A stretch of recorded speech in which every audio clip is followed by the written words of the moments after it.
Hey team, welcome back to Dukes on Twitch. Back today with the opening stream of the Green Sun Summit. This is a quarterly event I host with 7 other Legacy players over a long weekend and explore the non-blue fields of the format.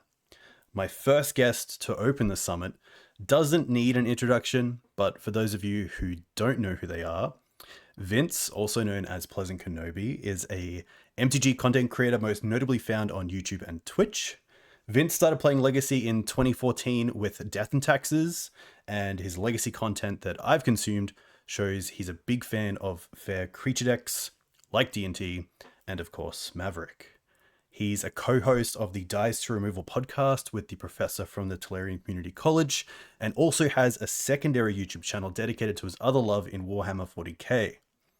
I'm grateful to say we've done a few pieces of content together in the past, including covering Australia's own Eternal format, Australian 7-Point Highlander. You can also find Vince on most social media sites via Pleasant Kenobi and can support his content through his Patreon. If you want to get to know Vince, I'd highly recommend his episode on the Humans of Magic podcast with James Hugh. Now, I'll have all those links in the video description, but for now, Vince, a huge thank you for joining me tonight. I hope you're as keen as I am to take Maverick through a league. Absolutely. Thank you for the really exciting introduction, listing off so I don't have any plugging and all my accolades, I guess. Nice. You're welcome.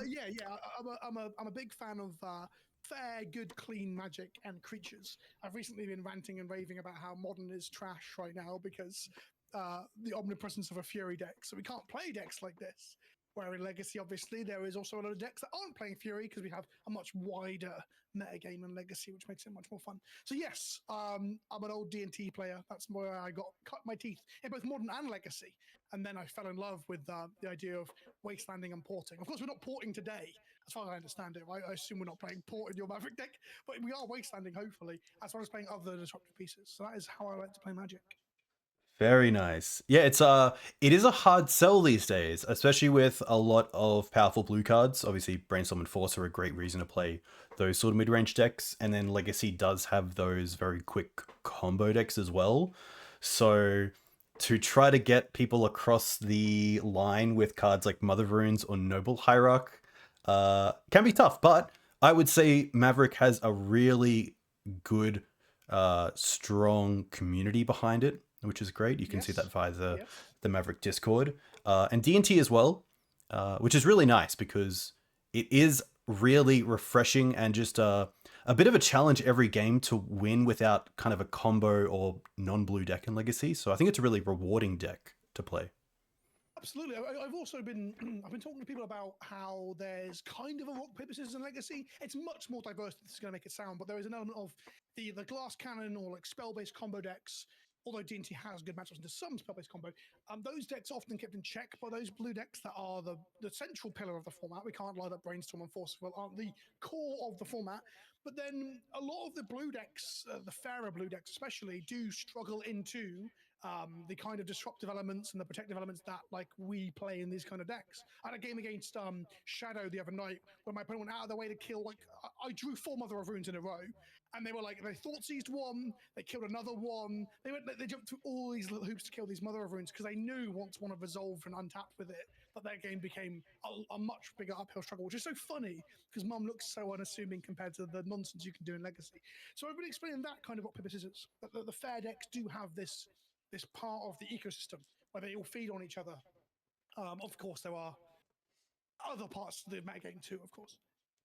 Yes. So also, this on is... that note, let's thank Bowmaster too, right? Because Bowmaster, I don't know if it's healthy enough on Modern should be there if it's as omnipresent is there, but in Legacy, I think the fact that it interacts so well with all the cantrips, especially Brainstorm, actually opens the metagame up where decks can play Bowmaster or have to play around Bowmaster, and it kind of keeps people fair and honest in a sense. Not totally fair, people can still sneak and show and stuff, but it keeps people fair in terms of how many of their 12 cantrips they can play reasonably, you know?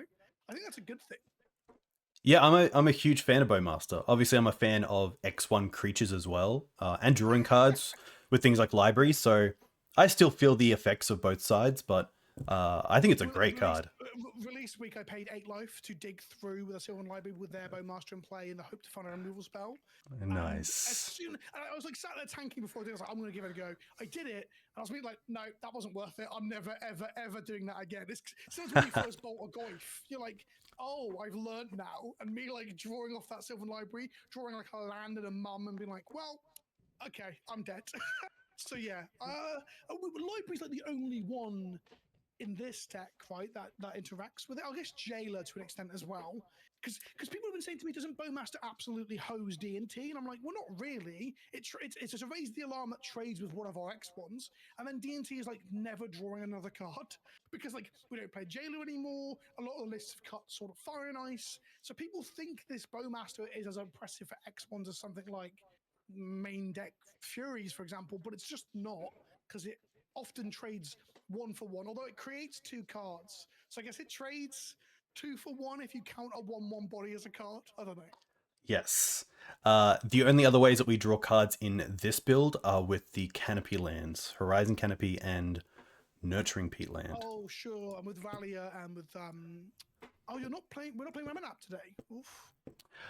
Yeah, so this list is from Harry1234 Harry 1232, Harry Hackett, who has also been taking Maverick through challenges and doing really well.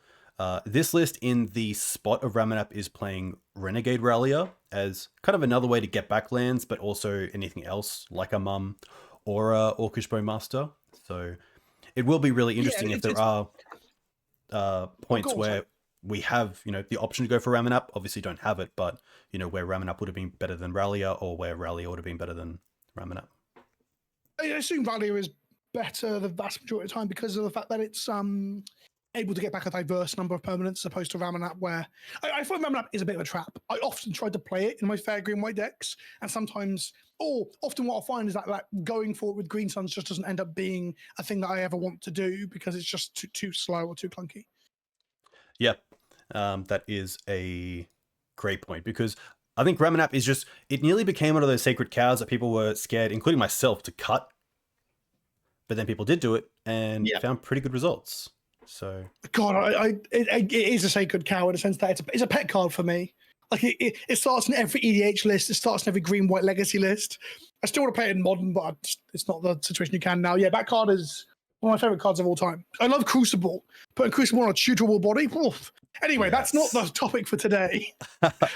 Well, kind of. Because speaking of tutors, this deck also plays Fiend Artisan, which I would say was popularized by Newton Hang, also known as Hallow Newton, in Elves, or Nightmare on Elf Street, which the technology has also been brought over to Maverick, which is great because it does add to the deck in positive ways. And a great example of that is you obviously aren't playing Brainstorm, so you play with the hand you're dealt. And let's say you open up with Collector Ouphe in your hand and your opponent's on Elves. Being able to actually turn Collector Ouphe into something like a Bowmaster is really, really powerful, because it allows you to turn some of your dead cards into, well, good cards. So Fiend has been... one of the coolest things about it is that it took time for people to get onto it in Legacy. And I really like seeing that in Magic, when people innovate in real time. Like it's a shame when cards come out and everyone knows how good they are, or we miss it in previous season, and then in 1 week goes by and everyone's like, oh, looks like the One Ring might be the most broken thing to have ever existed. It's cool when we see cards from sets take even multiple sets afterwards to really gain traction, and then it becomes like a mainstay. Like Fiend Artisan is seeing so much play across multiple formats now, like in terms of singleton formats and stuff like Gladiator and Canlanders and stuff. It's just crazy that it wasn't an auto adopt early on, because now when I play with it, I'm like, this card is really good. Yes. Especially in a deck like this, which does have a fair amount of 1-mana creatures to try to like ramp out a Fiend, but then also have a creature in play with it. And it performs similarly to how I describe Survival in Cube, is that it turns all your quiddly little dorks into your haymakers or your utility pieces. Because you're playing how many dorks? Yeah, so we're playing 5 dorks. That includes, I guess, 6. We're playing 2 Ignoble Hierarch, 2 Noble Hierarch, 1 Delighted Halfling, which Harry's trying out as kind of a non-Bowmaster way to ramp, and then a Dryad Arbor, which can be found with the 4 Green Suns. So Effectively 9 ways on turn 1 to ramp. The power creep of X2 dorks now, and that being like a potential choice that you make on turn 1 if you know your opponent. So you're on game 2 and you know your opponent's on a Bowmaster deck. You're like, I guess I'm gonna turn 2 Green Suns for this dork because it doesn't die to their Bowmaster. And I wonder if over time we're going to see decks sway more and more towards these X2s, and then in a couple of sets time we're going to get an X2 Hierarch, right? We're going to get Radiant Hierarch or whatever, and it's going to be an X2. Oh, yeah, magic. I guess the other thing about Fiend Artisan that's really nice is that it can find a Planeswalker in Grist against matchups where you might not want to go wide on the board with creatures against, maybe Terminus or Supreme Verdict or things like that. So, correct me if I'm wrong. Artisan isn't locked to green creatures, right? So we could play a Plague Engineer. Correct. So Fiend Artisan is kind of like a Green Suns, but it can find things like Powerless Jailer or Opposition Agent in the board, or Mother of Runes if need be. It's worded like Finale though, because Finale doesn't find green, does it? It's worded like that. Well, I guess it's worded like that. It's not worded like that. You have to sack a thing. It's like a middle ground between like a Natural Order, Finale, Devastation. Have you ever played Plague? I'm not saying we should put it in today, but is there a reason you chose not to play a Plague Engineer? Do you think it's just not valid enough in the current metagame? So I believe Harry's reasoning for not running Plague Engineer is because you're running the full 4 Orcish Bowmasters, you kind of have that ability to stop a deck going wide with Orcish Bowmaster instead, by obviously pinging off any X1s that come onto the board. But Plague so Bowmaster pushes Plague Engineer out. But I guess Plague Engineer, like I just said about D&T, losing 1 body to the Bowmaster isn't backbreaking, but a Plague Engineer coming down and killing like 2 bodies is... Well, actually, against D&T, the creature types are more diverse now, so that's probably not good. Maybe Engineer's only good into Elves, and that's not exactly the thing you need a tech for at the moment, is it?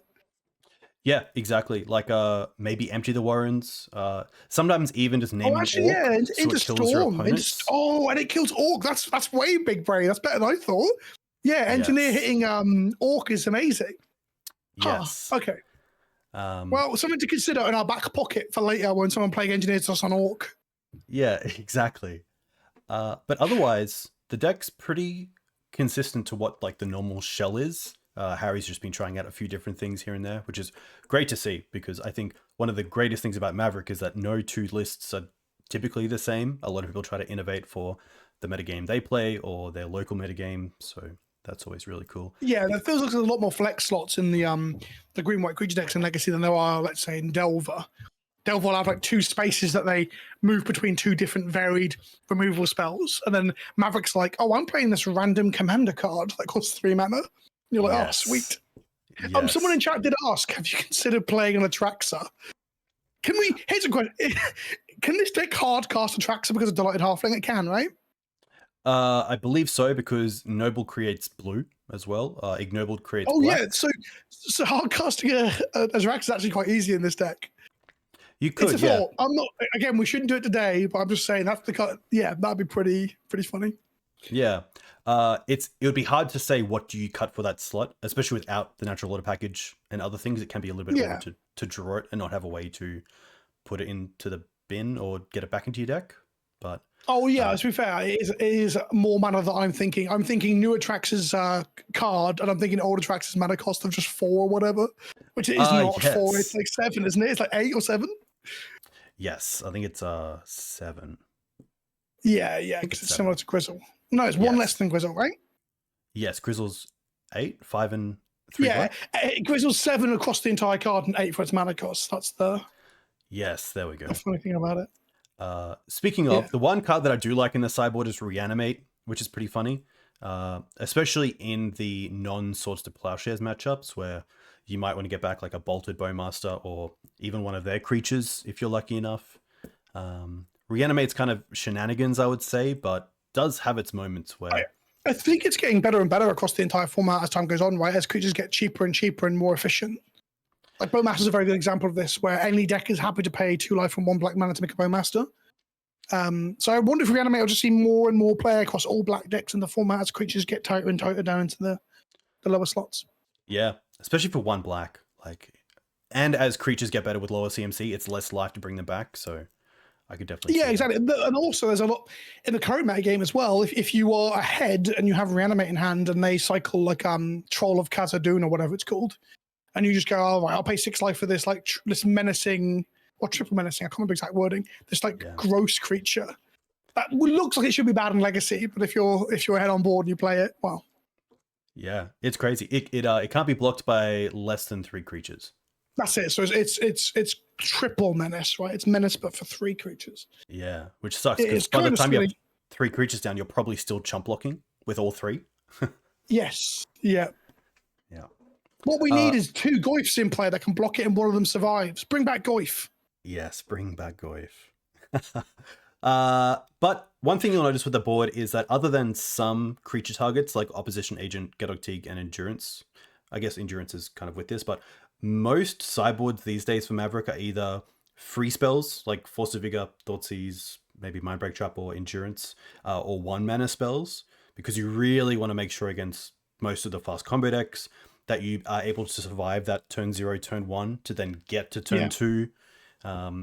So that's kind of why you don't see any sort of like large creatures or planeswalkers in the board these days, because most of the time we have a pretty good way of grinding game 1, and then what we really struggle against are the fast combo decks. You want to have a lot of answers to those, especially in the early turns. Yeah, absolutely. I found myself playing triple Deafening Silence or even quad Deafening Silence when it first got released in D&T sideboard for the exact same reason, where you're like, I'm just scared of the fast combo. That is the thing I'm most scared of. Yes. Deafening Silence is a pretty key card for a lot of matchups, especially on MTGO leagues where people love to play combo just to cycle through leagues quickly, which can be a bit different to something like a challenge. But let's get into it. See how this deck goes. Seto in chat was perhaps suggesting actual 4-mana Atraxa to proliferate Grist and Bowmaster. Whoa, we're getting into the trenches of stuff. Nice. I definitely thought about it when it was a 3/4. There was a metagame where I was like, I kind of want this. And then the new Atraxa got released, and the older Atraxa actually went up in price. Because I assume people were playing them both in EDH potentially. I would assume so. If something goes up in price these days, I assume it's EDH. Yes, I've seen your videos. I love Commander. I'm just also like very tired of it being the dominant thing at all times. Yes. I spent the last couple of days just arguing with people and making a video about it as well, like trying to explain that these social formats are much better when you don't push other people to have to do what you want them to do. But that's apparently a controversial statement, you know? Yeah, it can be tough when you go to like a casual event or even an EDH event where they have their own like rules based on the group. Oh God! And it's like, now I need to change my deck. It's like, you can't play that card. It's like, what? I literally tweeted this yesterday. I'm just going to say it now. Is that basically all of these extra rules you're making up to try and fix Commander are shit, and they make the game worse. Like Magic as a game, in all of its formats, not just Commander, but all of its formats, it's pretty good. Like, you don't have to layer upon more nonsense to make it work. It tends to actually work on its own. Weird shock horror. I know that's a controversial statement. All right, you can see my hand. I can indeed. Nice. What do you think? We got a dork, and then we've got a 3-drop and 4-drop and a removal spell. So we are a little bit on the slow side. I mean, we've got lands and spells. I would be inclined to keep it on the play. Yeah.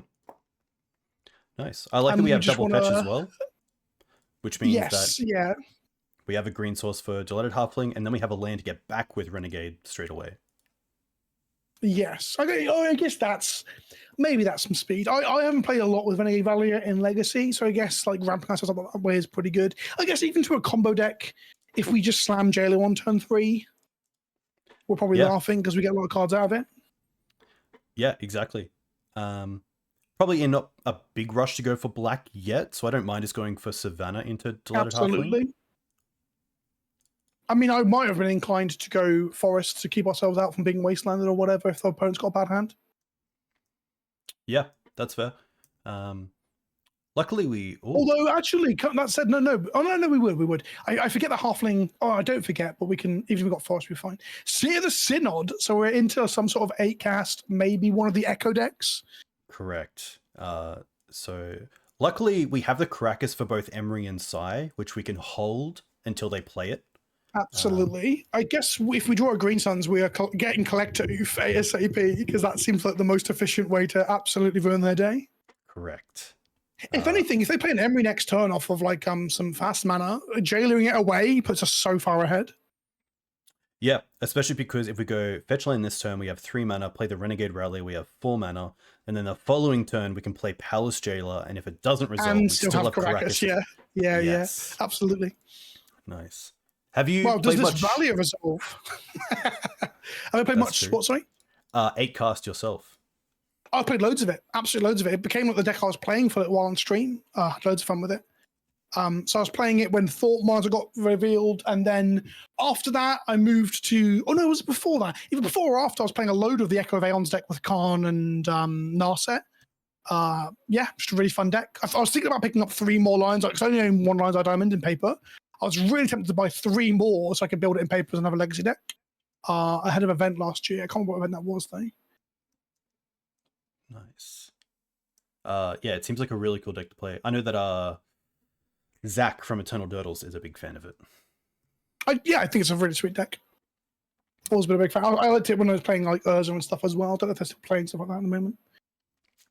So we could fetch for Dryad Arbor here, but probably don't mind just untapping with the fetch. Yeah, I think so. I don't think the Dryad Arbor is that important here. No.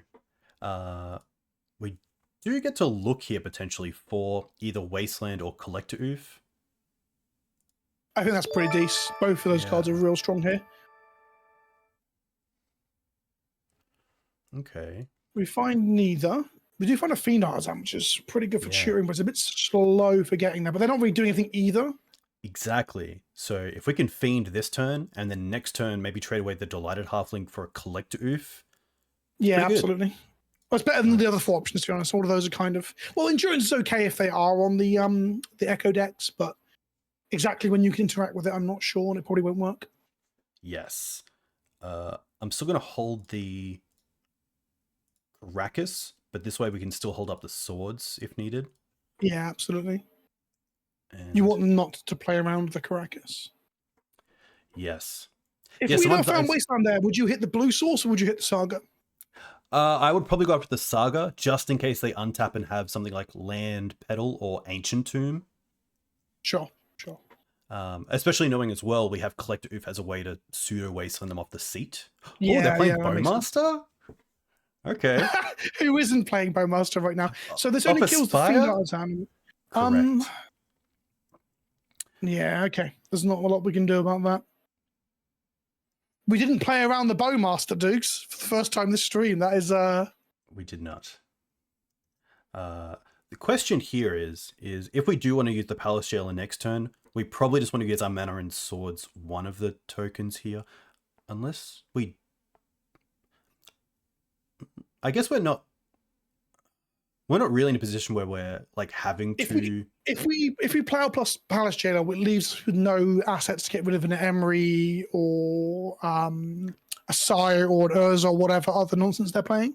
Just the Karakas. Oh shit! The Spire makes me think they're on Tezzerator. Is that possible? We're talking about blue black. Yeah, I wouldn't say just for Orcish Bowmaster, but yeah, or like maybe Baleful Strix, which maybe isn't a consideration just because of how Bowmaster is going to push that card away. But yeah, I would say Spire isn't typically in the mana base of. No, it's not. But is it just for Bowmaster, or are they on other like old school black? Like artifact payoffs. I don't think using both removal spells is a good idea. Like the 1/1 army doesn't do anything. Oh my gosh. Okay. Okay, sweet. What a strong draw. So Jailer their Bowmaster, keep our Bowmaster up. Yeah, I like that a lot. And then they'll try and Bowmaster in response to our like Monarch trigger next turn with their second Bowmaster, and we can Bowmaster their Bowmaster. Nice. The whole who blinks first on who casts a Bowmaster first in Legacy is funny right now. I think we can also attack here, seeing that we have up the Bowmaster as well if needed. But it will be interesting to see what they get from the Saga trigger. I assume it's going to be mana, but Yeah, I guess if We're they going to make a body. Okay, so it took a turn off basically this turn, for the most part. could be Needle if they have a Emery or Sai in hand. Yeah, that's fair to name Karakas, yeah.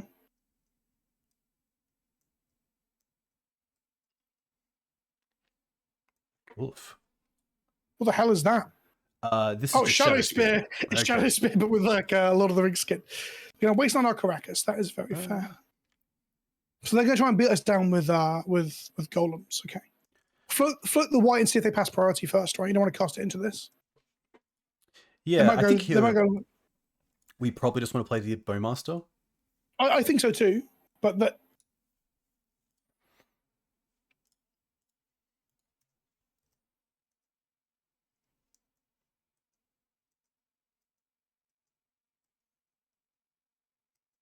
As a 3/3, we can plowshares and then we can slam really hard. Yes. 1, 2, 3, 4, 5. Yeah, if we attack with everything, we can also play the Knight as well, which would be lethal. Well, here's a question. You're going to play the Knight first, right? Because if they have a force, you want the plowshares to resolve. Correct. Nice. Okay, it looks like they don't have anything. Oh, okay. Okay. Yeah, they really don't have anything. Cool. Okay. So probably a pretty slow start from them, to be fair. So pretty lucky for us. Absolutely. Absolutely. I'm going to put some cards over here that I like. I think the easy ones are the 2 Force. Yeah, Force, absolutely. I'll be on the opposition train as well because of the Urza Sagas and how good they are for them. Nice. Like, we don't even get much out of it, but we get to like mess with what they're getting, right? Yeah, I wonder if they have any other tutor targets. I don't think they are on the Echoes decks. I think they're on some sort of weird 8-cast then from the things we saw. So I don't think Teague is very good.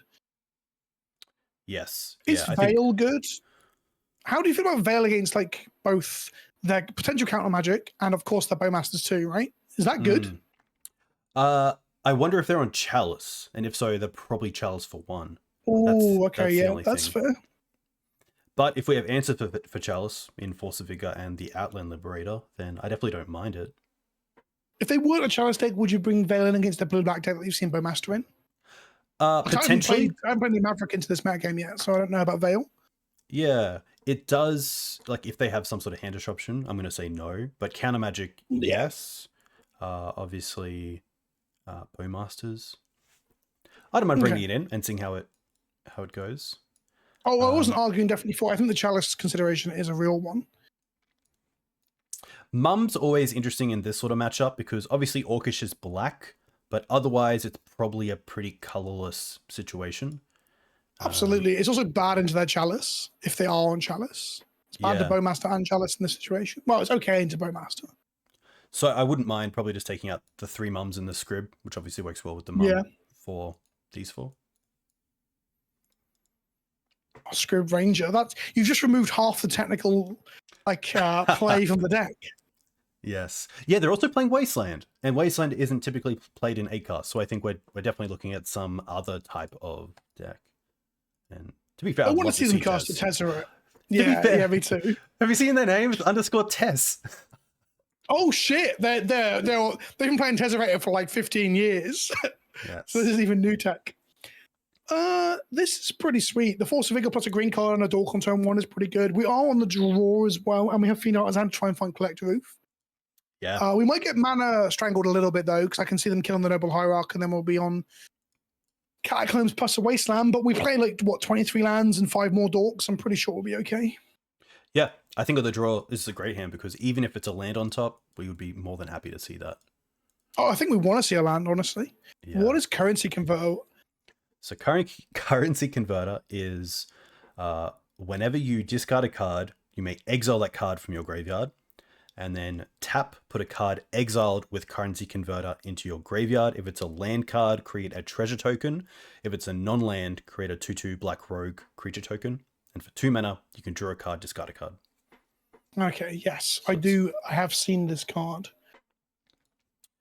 I think with this hand, I'm pretty happy to go Savannah, Noble Hierarch, and then potentially next turn, Wasteland into Green Suns for Ouphe. Yeah, that sounds great.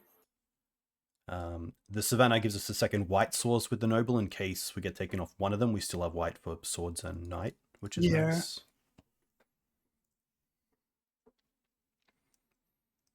But yeah, interesting. I've only really seen Currency Converter in some Saga lists. It's obviously really good with Standstill.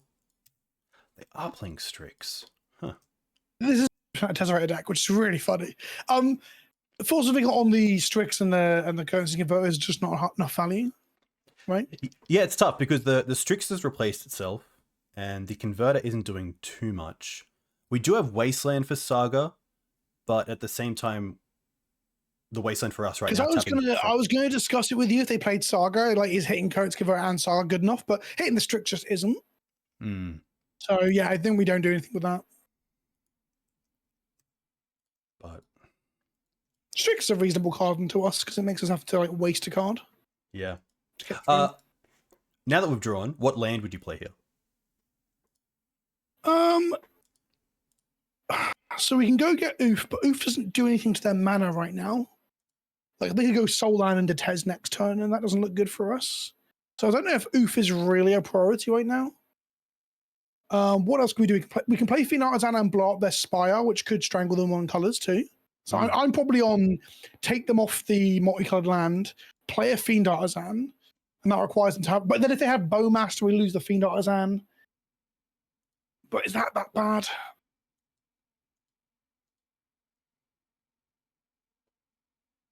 Yeah, I think I'm on Strangle Their Mana. Okay. How do you feel? I don't mind Strangle Their Mana because we also have Force for Saga if it comes to that. Yeah. And I also think like the chances are that black is the off color. There's a good chance that if we wasteland them here, they may not get to cast a Bowmaster for several turns, if at all. And it also stops them playing a second Strix as well. Watch me eat my words. They play a second Spire and then cast one. But, there's a good chance. All right. We'll go with this. I don't mind forcing them to have both Black Source and Bowmaster in hand. There is an interesting point from chat there, was that if we did force their two artifacts, doesn't their Spire not tap for any color? But I'm assuming their deck is primarily artifacts, so it won't be difficult for them to turn it back on. Yeah, surely. Because now they really want to answer the Fiend Artisan. Oh, Ancient Tomb, no black mana though. Because they now know we can go get Collector Ouphe if we draw another land. Ooh. But Ouphe also doesn't do much here. Cradle's a pretty hot draw. Cradle is pretty nice. So they've been Ancient Tomb played nothing, so I'm assuming their hand is black spells and 4-drops or interaction. So those are the three options here, right? Yeah. So we do actually have play Knight and then play Cradle, and then Cradle taps for 3 to find Ouphe if you want to get Ouphe into play. I think that's an amazing line, yeah. I mean, something's going to get Force if they have Force. There's a good chance they have Force here. They played nothing, so their hand has to have something in it. Something that's a Force, a Tez, maybe some Strixes, some Bowmasters. Of course. We had to play the land, didn't you? Yeah. Yeah, okay. That's good. That's fine, though. That's fine. I think just developing our board like this is fine.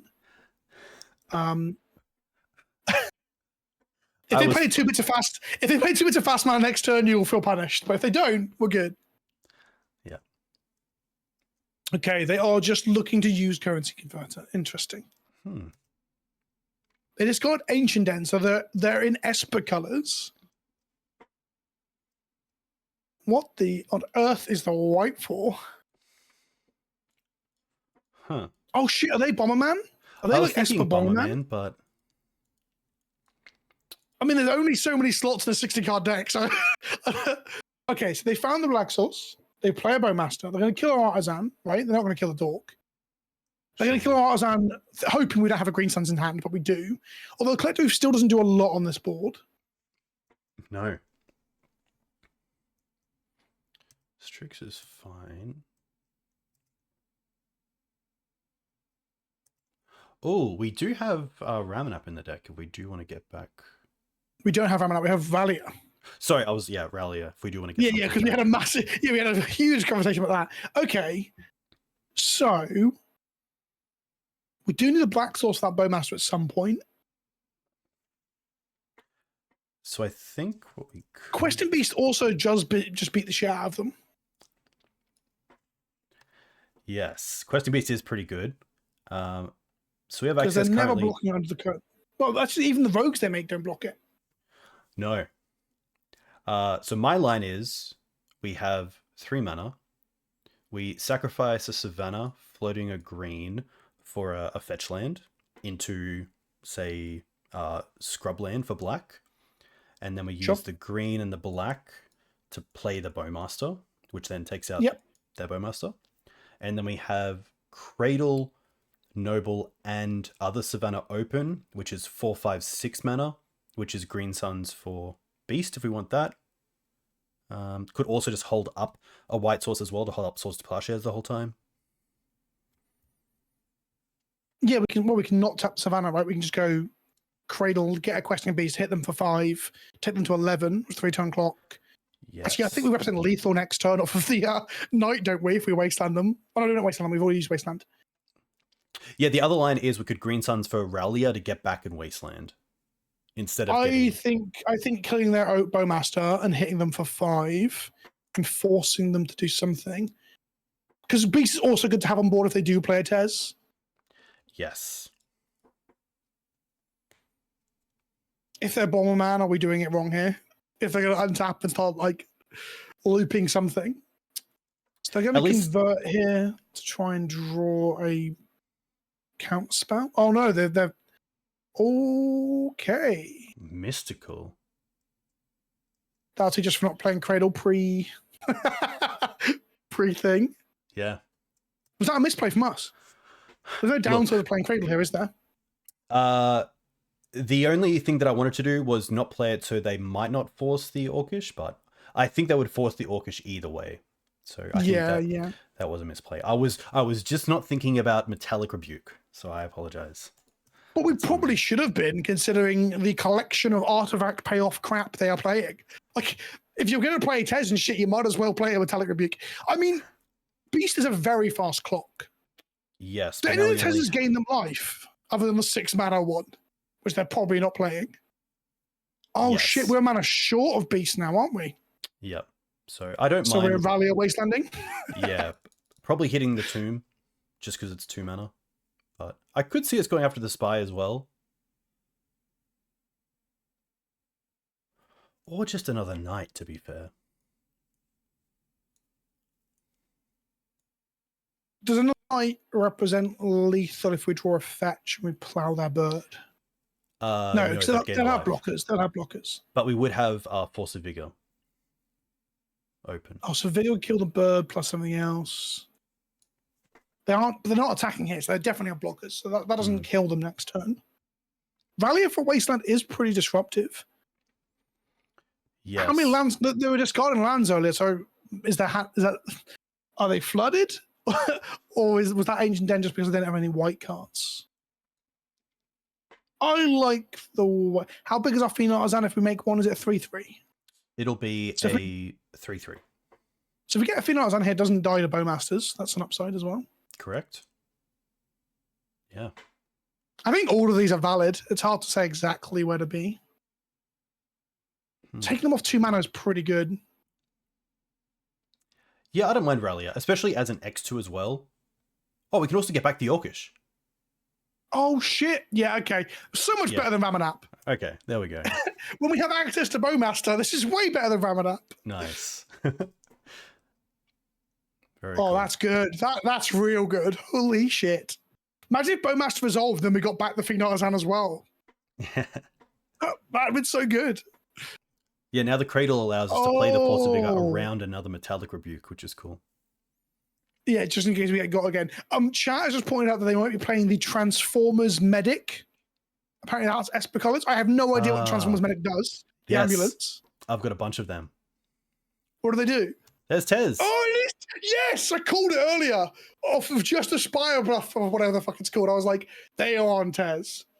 Oh, no. That's a really big 5/5 that dies to Force of Vigor. Exactly. Oof. So a land here would actually be very good because it allows us to not. Hang on, can we just hang on? Is this lethal? If we go, we can't Force of Vigor now. Bollocks. Oh I was just going to see if we could actually kill them because we have 7, 8, 9, 10, 11, 12 power. No, we don't. No, we do. If we could have forced in there to an untapped Cloud 1 blocker, we would have killed them. Yeah, right? Correct. I think we use the Knight to fetch for the 4th mana, take out the Currency Converter and the Strix, and then attack these 3 at Tess. 1 can block, but 2 damage still gets through to kill the Tess. We can also just force the Strix on the Currency Converter and then attack Tez with a Renegade Rallier and a Knight, and it still dies, and we still get to keep our Plowshares. Say that line once more. So we pay 3 mana, hard cast Force of Vigor, blow up the Converter and the Baleful Strix. 4 mana. Oh, of course it is. Why am I thinking it's 3? I don't know. Okay, yeah, we have to do that then. We have to do that. Yeah, nice. Can you see how little I actually hard cast Force of Vigor where I'm thinking it's 3 mana? No, all good. Oh, that's so funny. I'll get a Wasteland here as well. We can tap that and take these out. But very cool to see Tess. They have 2 cards. If it's blue card Force, kudos to them. Okay. It's sadly in a pretty good spot if it was. So we're going to lose our Bowmaster, but that's absolutely reasonable to kill Tess. I wonder if there is a world where you can play like 8 casts and you just smash and black for Tez and Bowmaster. Obviously, they're doing a lot of other stuff. I don't know. There's a lot of crazy things going on. I love it, but okay, we got there. Yeah, it's a sweet card, especially because it ulties right away. It ulties after 1 tick up, unless you proliferate it with. No, they haven't actually put in a broken proliferate card in recent time. Modern Horizons 3. That's time. Oh, okay. That's a video I'm going to make. What mechanic are they going to break? Like 5 guesses of what mechanic they're going to break at Modern Horizons 3. Because that's the kind of spot they could just go, because they do one of each mechanic, right? Because it's like a time spiral love letter. We'll just see one random proliferate card that absolutely cracks Planeswalkers wide open. Yes. Do you think they'll reprint any of the previous Modern Horizons cards in Modern Horizons 3? Or keep going new? I hope. Well, so if we go on precedent, because that's the thing, there's no reprints before except for fetch lands, but because they made an exception to their previous precedent of Modern Horizons 1, they can make another exception where they reprint only Horizons cards. I think, from a business perspective, and this is getting a little bit fickle tinfoil hat, but like they need to print more cards that they can then print later. They are currently hemorrhaging reprint equity by like printing all these products that have all this random shit in them. So they need more cards that can become stable, that can become valuable. So in reprinting the elementals, they're doing the opposite of that. So I think they will not reprint anything from Modern Horizons. This is my theory, based upon this fickle idea. And they will print more cards that will be good in multiple formats and thus create reprint equity. Hopefully they've learned their lesson and they peel back a little bit on what they did with Modern Horizons 2. Lord of the Rings is a good example of them peeling back, right? Yes. Because there's a fear at one point that Modern Horizons 3 was basically Lord of the Rings. I mean, I said that in multiple videos, and they consciously, I've definitely heard someone always say they consciously didn't want to do that. They still did a little bit with Bowmasters and Ring, obviously. But a couple of cards making it into Eternal formats is okay, right? Like 5 cards making it in is fine. Yeah, and I think cards like 4th Aerolingus are very cool to give, like, especially like Jeskai control. Like just a new Is there a finisher? Lingus in the main set, or is it a commander card? I actually don't know which one it was in. Yeah, again, so I almost count as a separate thing. That's fine too. And the land cyclers are fine. Halfling actually bugs me a bit more than the rest because of this. Like, we're going to print this super staple Orcish Bowmasters. Yeah, this is a keep, right? Absolutely. And then we're gonna print this, but knowing that we're doing this, we're now going to power creep our dorks. I think that's so stupid. Yes. Yeah, that can be it will be interesting to see how the set goes, because I feel like they're kind of in a position where they have to keep one-upping themselves on like the power level of Modern Horizons. But only if they're trying to appease some board member that wants more cards they can print later. If they listen to the community, no one wants them to fucking do that, right? Everyone's like, please stop beating us over the head with like 25 insanely over-pushed cards. Please stop it. Okay, so anyway, the game we're playing. Scalding Tarn, I'm going to assume some sort of Delver deck. And so the thing that I like to do against Delver is just make sure I'm hitting my mana every turn. So I don't mind actually playing the once into days, just because we don't really care about that. Yeah, absolutely. I mean, casting a free spell that forces them to put themselves back a land is pretty good. Yes.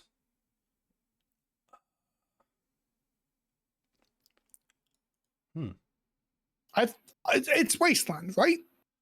Yeah, I think it's Wasteland. Are we playing a fetch line, getting a forest, and playing a dork? Is that our plan?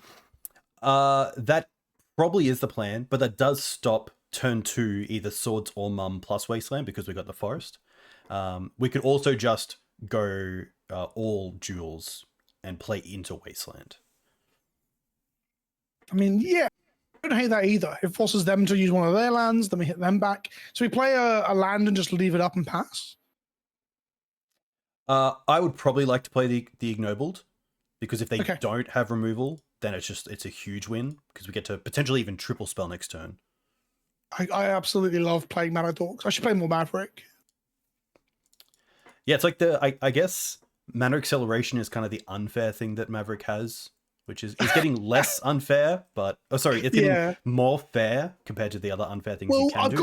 I've got to say what I'm doing on Monday night stream, because that's why I play my most Magic publicly now. I don't do a lot of gameplay videos. So I'm like, am I streaming Legacy and does this make me want to play some Maverick? Or am I streaming Wilds of Eldraine Limited? Because I quite enjoyed playing that the last couple of days. Nice. So of course it is. Here it is. The Bowmaster.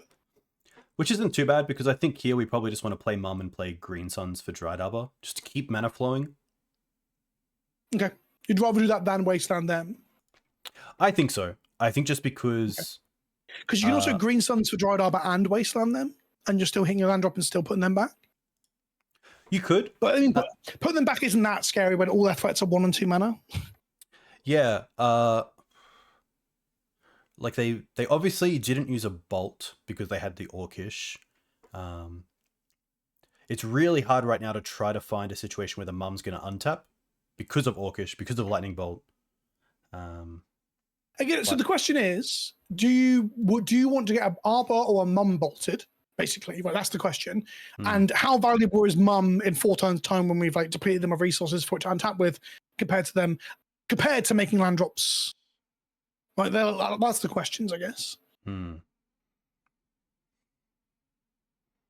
I guess there's also Delighted Halfling, plays into days. So many things. It's only turn 2. This is why the format's great, right? I don't mind playing Wasteland to Green Suns for Dryad Arbor around days, and then probably taking them off the Underground Sea, because I'd rather a Bolt than I think another that's sweet. Orcish. Absolutely. Nice. But yeah, it's tough. It's good because we can overload them with a fair amount of X1 creatures. There's also a world where, like, if we draw Rallier next turn, we can Wasteland them again. If we draw Wasteland, we can Wasteland them again. But then we probably don't want to do that if they kill our Arbor, because then we're quite behind. Yeah, this is probably one of the better matchups for Renegade Rallier, just because of like the resource denial factor. Like no exile, it's all damage related and destroy related. Rallier is way better than, because I'm thinking right now it's basically redraw the best card you've had killed and cast it for free. That's so good. Yeah. Are you playing this Artisan into days? Or are you playing Mum? I think I'll play the Mum, because if the Mum doesn't live, the Artisan comes down around days and also as a 4/4, so out of bolt range. Yeah, absolutely. Last turn there's 1,000,001 options and 1,000,001 things to think about. This turn is kind of like plays itself.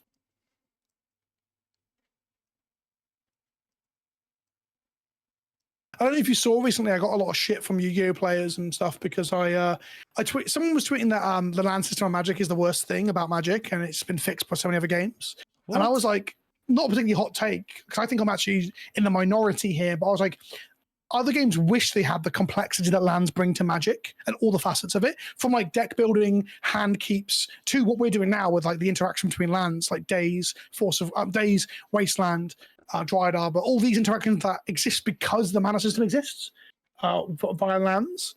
And that just pissed off like all these anime nerds on the internet, which is fine. Like I get it. Their card game is worse than ours, so they have to find something to be upset about. Is there a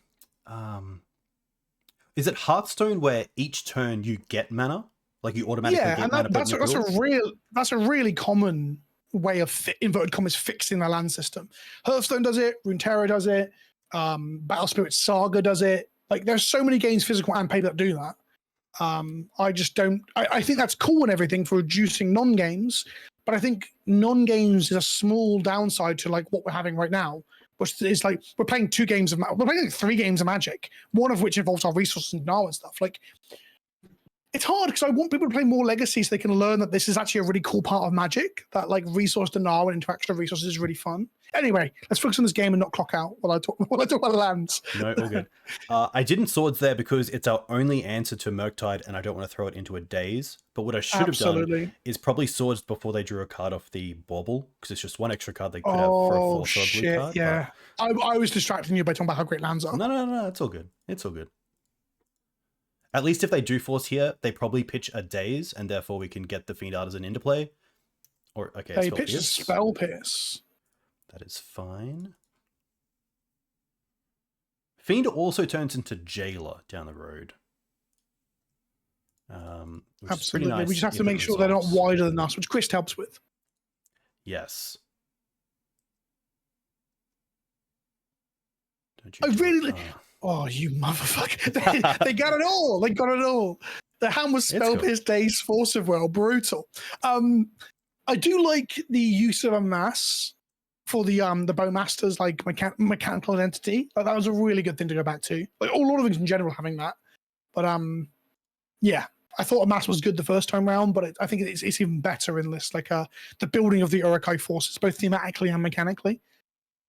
Like, we've got 1,000,001 cards that when you do things, you make a 1/1, right? The fact that there's some masses every time, I think is really cool. They attack with everything, but I'm still pretty happy to put in front and make them have the removal. Because if it's Bolt, I'd much rather it not go to face. Yeah, okay. If they must have it here, right? Yeah. If they don't have it, they swing with just the token and the Murktide. Now it's a little bit tough. A Mana Dork... Yeah, because even if we tick up the Grist to make a 1/1 to block, we still lose the Grist to the Murktide. But we don't really have a greater option. Well, Cracking Canopy just to try and find removal for the Murktide is the other option. Yes. So basically, Grist reads make a 1/1 and gain 4 life. Which isn't terrible. Canopy reads... well, we do take a damage from it. We do take a damage from the Bowmaster, and it pumps the Orc as well. Oh, shit. Yeah, no, I think Grist is way better then. I forgot about... Yeah, Bowmaster's text that we've been talking about. It's pretty good. All right. I think, as Gizlo just said in chat, Bowmaster being double black would have been pretty cool. Like, in terms of, like, balancing it a bit. But also, I think someone at... Yeah, Grizzly Reinforcements. That's a good name for what we just do with Grist. Gristly Reinforcements. Someone at Wizards has got a bit of a hard-on for black cards at the moment. Have you noticed? Like, Shieldred into a 4-mana card that searches up Shieldred and or your combo piece. And then, like, Bowmasters. Like, someone's playing on black over. It used to be that Delver was obviously the deck that they played. Yes. But someone is super into a good black spell dot deck. They just had Underground Seas in their binder. And they're just like, what can these do? Yeah. Or they're a Dark Ritual enthusiast and they want to make mono black good stuff good at some point. Especially when it's like each time they draw other than the first one, not just like the first time they draw other than for their draw step. Have you seen Canister's video about his advisor role on the set? Have you seen it? No. No, it's really good. I'll go and watch it. He's got it on his YouTube channel.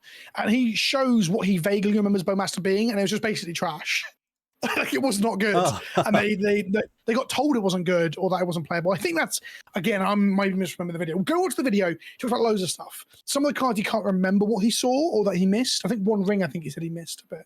Or what? Actually, no, maybe I'm the other way around. Maybe everyone didn't see Bowmaster and didn't care, so it got by unnoticed, and one ring was trash, so they had to really push it.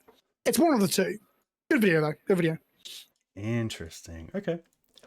I think people who do that sort of stuff, because I know Aspiring Spike did it for Lord of the Rings as well. I think most people should, if Wizards are okay with it, do those videos where they talk about it. I think that'd be sweet. Okay. So I think we lead with Mum and then use the Cradle to draw a card. And then we have both options open for... We have all options open for colors. Yeah, that makes sense.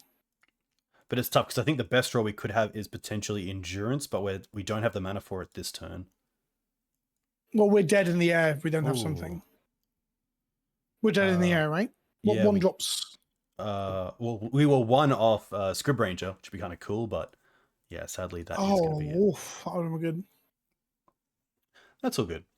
That was actually a really good showing of kind of where Delver and Maverick are at the moment. Pretty close, but a lot of value from their end. It's interesting you said that was close, because I felt like we got absolutely smashed. Yeah, we never pushed their life, we never pushed their mana, we didn't really have much of a board position, and they just did the Delver thing. Yes. To be fair, they did Delver thing pretty they well. played a good card, countered a thing, played a good card, killed a thing, played a good card, and we're like, oh. Yes. So the carpets are great. Carpets are just a great way of making sure mana keeps going, and it's also very good with Wasteland. Actually, it's kind of interesting with Wasteland because you kind of want to allow them to have the islands to get mana off, but you also want to take them off mana. Yeah, I think you always still deny the mana, because even if you take them from like 2 or 3 islands down to 1 or 2 islands, you're still up and they're still down. You're like you're doubling the effectiveness in a way. Like unless you're really trying to resolve a 4-drop or 5-drop or whatever. Yeah. So talking as previously playing quite a bit of Nick Fit back in the day. Hopefully this game will be more of a showing of what this deck can do against Delver. Yeah. Especially... Like, they don't typically have artifacts and enchantments. Sometimes they might bring in something like Grafdigger's Cage or Unlicensed Hearse out of the board, but it's just a card you have to just say, if they have it, they have it. Like, it's not worth keeping a card in for them. Yeah, and Hearse doesn't really beat us up, right? It just makes Night a little bit less good. Correct, yeah. And thankfully in this version, we're not really playing Round-Up either, so that's good. And then usually I just cut on the 4-drops, because we are playing against the Daze deck that usually that makes sense. Mana pretty early, and they can go wide around Jailer, which can be really awkward because it's... Yeah, I've never been a fan of Jailer into Delver. I don't know if that's the popular consensus, but them having a 3/3 flyer that it just matched up badly against the things you've drawn. Yes. Yeah. The only other card that I kind of like is Reanimate, but I don't think there's really a card worth cutting for it. But it would be fun to play. Do you ever... Yeah, I kind of really want to play it, but again, I'm not sure you cut either. Like, potentially a Fiend Artisan, because there isn't really a go-to... Cut an Artisan, because if they Bowmaster your Artisan, which we've had happen twice now, right, across 2 games, but yeah, I want to reanimate their Bowmaster. That's what I want to see happen. Nice. Although I guess playing Reanimate in your Plowshares decks can be a bit clunky because you're not killing, you're often exiling, I think. Oh, there you go. HC Fox just said the same thing as well.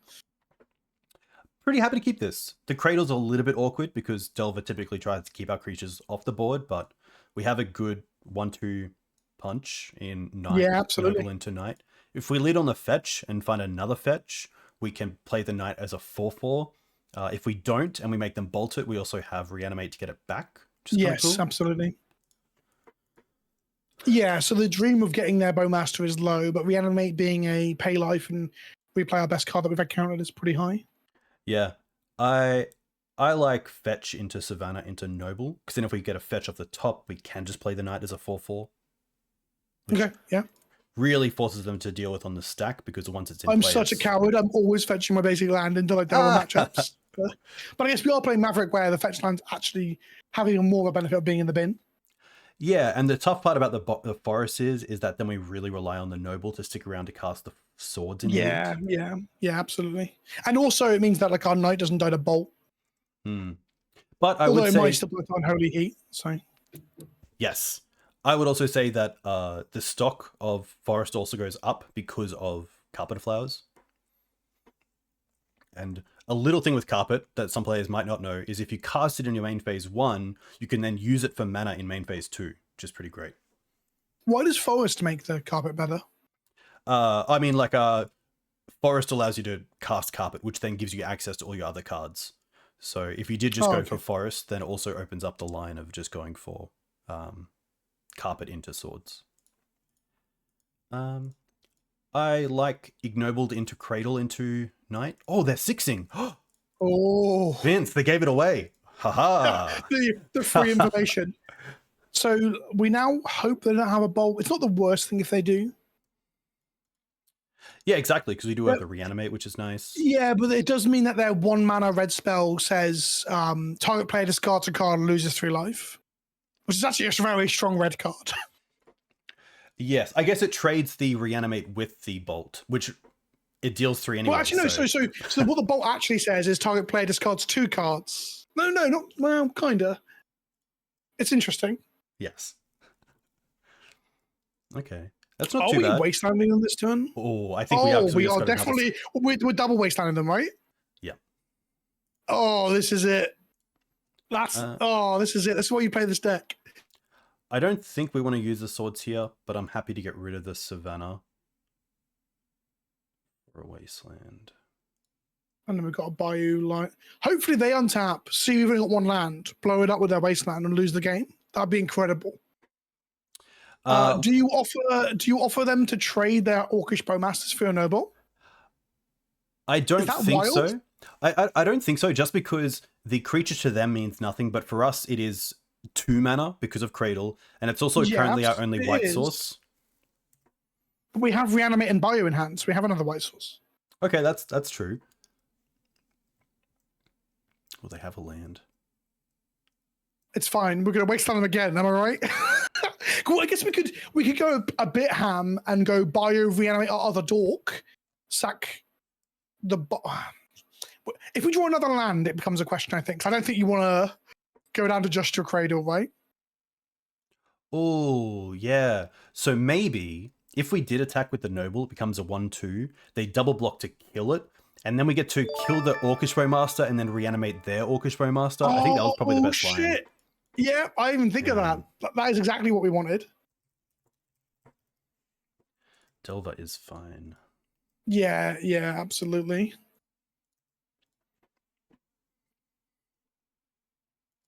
Oh.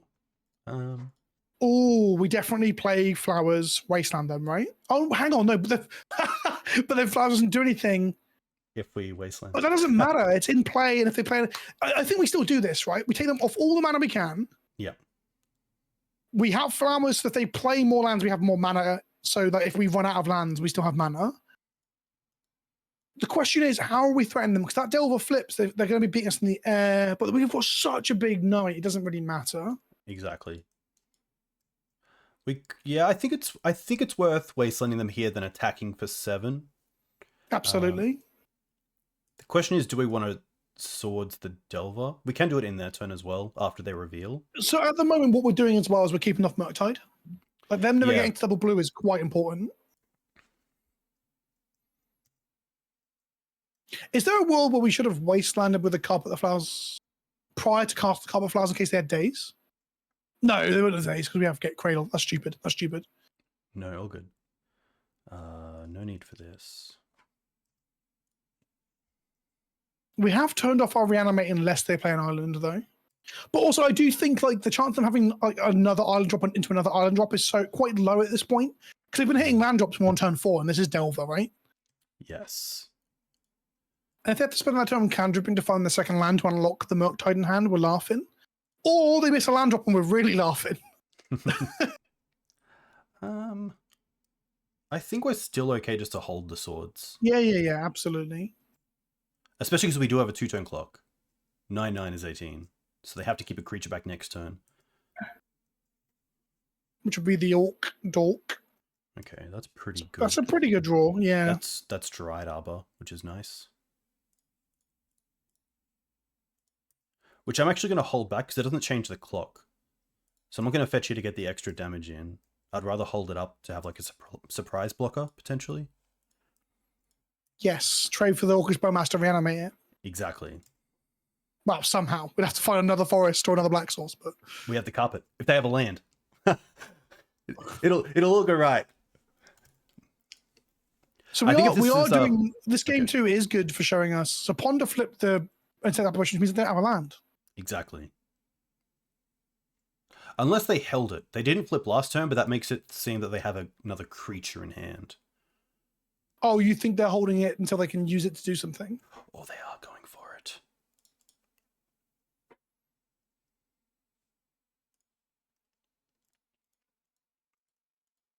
Yeah, I thought they might hold it, but at the same time, I think they just drew a creature instead. So now they're dead to the plowshares? No, we're at 10-10, aren't we? No, we're dead to the plowshares. We plowshares them, and then we have 10 damage on board. You got it, Vince.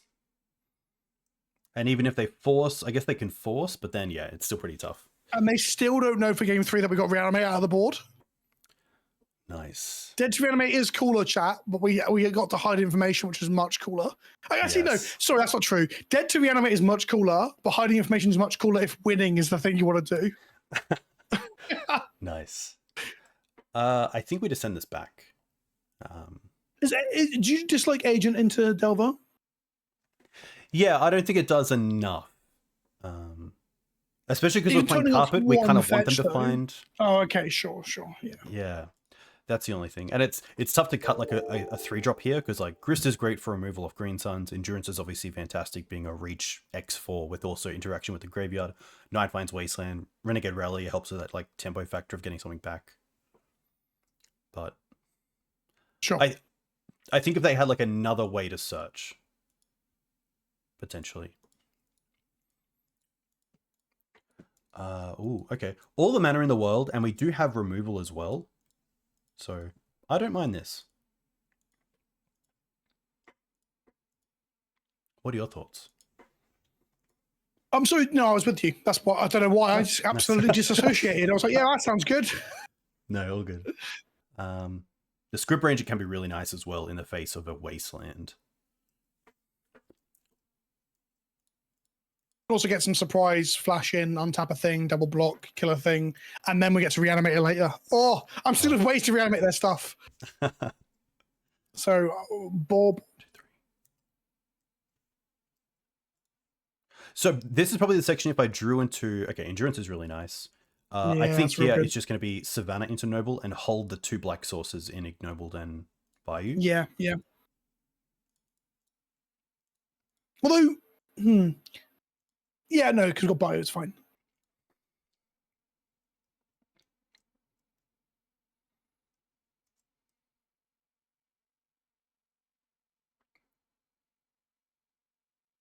The games where Delver don't get to cast Hammerlock Tide, they struggle a lot harder. I've noticed. Have you not?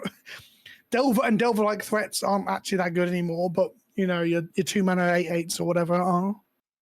Yes, I think if they Orcish here next turn, I'm probably happier to... Oh, they Ponder. Wow, okay. I was going to say I'd probably just go double Hierarch and not play the Scryb or Bowmaster into Daze. Having 1,000 mana into their dazes seems very good. Also means that our Scryb untaps feel better because we don't feel bad about putting a land back. Not that anything we're untapping for is good right now. I guess attacking with the Endurance and untapping it to like kill a Delver seems pretty hot. I personally think Scryb Ranger should also say uncounterable. That's my humble opinion. Can I introduce you to Skylasher? so here's but Skylasher doesn't untap your shit. Okay. So are we actually going Bayou double Hierarch here? Because that leads them to having removal spell plus Wasteland to take us off black. Okay, they can't take us off black, so it doesn't matter. The Ponder also chose to not shuffle, so we can expect this Delver to flip. So do you want to take this opportunity to kill the Delver? But there's a 100% chance they have a Daze or a Force of Will, and they will use on the Bowmaster. So I don't think casting it's good. Yeah, I really like double mana here. It also allows us to get Endurance down, potentially around Daze later on. It's also nice to like overload them with X1 targets.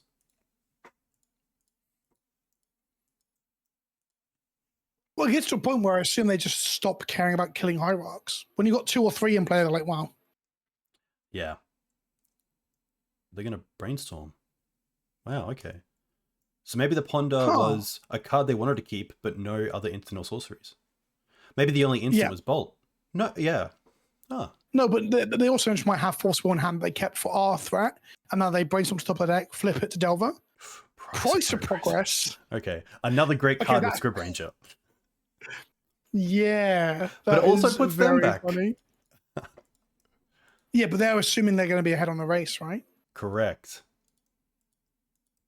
This fetch is a non-basic, I assume. Oof, this Price of Progress is going to hurt. Wowzer.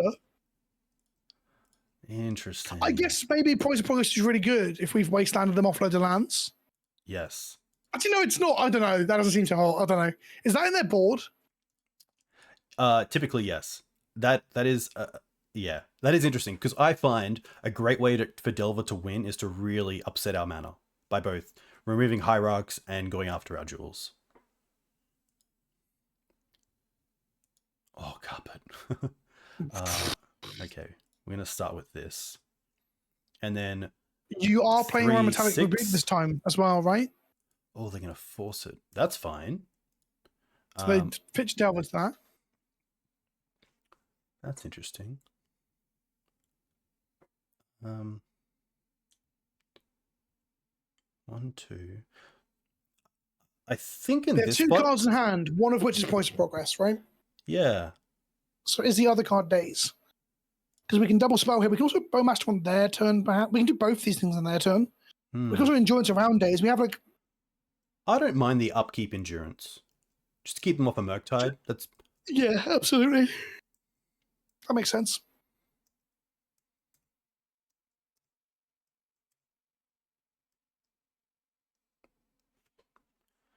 All right.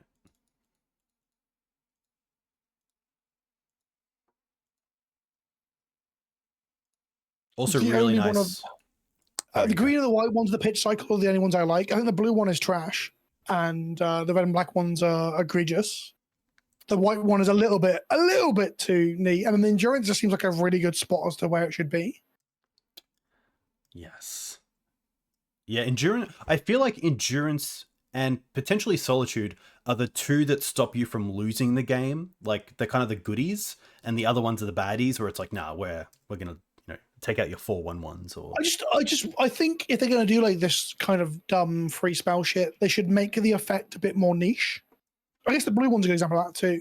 I think the red and black one and the white one to an extent are two just solidly good cards that get banned in formats. But like shuffle your graveyard in is not an effect that would get banned in any format, right? Like, yeah, I think Endurance's ETB is just niche enough for it to not be absolutely fucking ridiculous. It is overstated. Endurance's stats are insane. It was the first one in the cycle that when I saw it previous season, I was like, wait, if there's a 3-mana flash with reach, that's already kind of nuts to Delver. yes. Okay. So we have 5 mana to play with. We have 7 mana if we play the Scryb Ranger. Because we get to pick Fascinates me where I don't know when to fire off my non-free once upon a times. Because here it feels like it's hot air in a sense, right? Yeah. The upside is probably hitting Wasteland to take them off the black source. You can also Wasteland your own duel to reduce the damage of Price of Progress, of course. Correct. I'm smirking because it's not exactly the best line. There is Wasteland. Yes.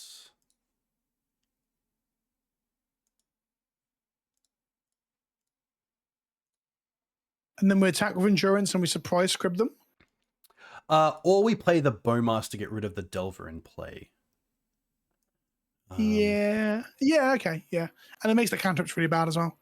Correct. 2 cards, Price of Progress, and... Brainstorm. They brainstormed it away. Wait, but didn't they brainstorm then reveal the price to the Delver? Then crack a brainstormed fetch. again. Is that what happened? Yes, and then the following turn they I brainstormed and then pondered. Oh, of course, because Endurance shuffled the graveyard in. So I'm looking at that graveyard now, but like, where's the second brainstorm? You shuffled it in. Right. I don't see a great attack for them here, so I think we're just untapped. No. That force is really good for us. Yeah, especially knowing about just 1 card in hand now. Oof. So now we get to attack and then play the Scryb. And then play the Fiend. This is one big boy.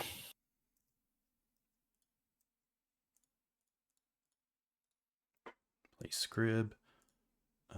Untap, return.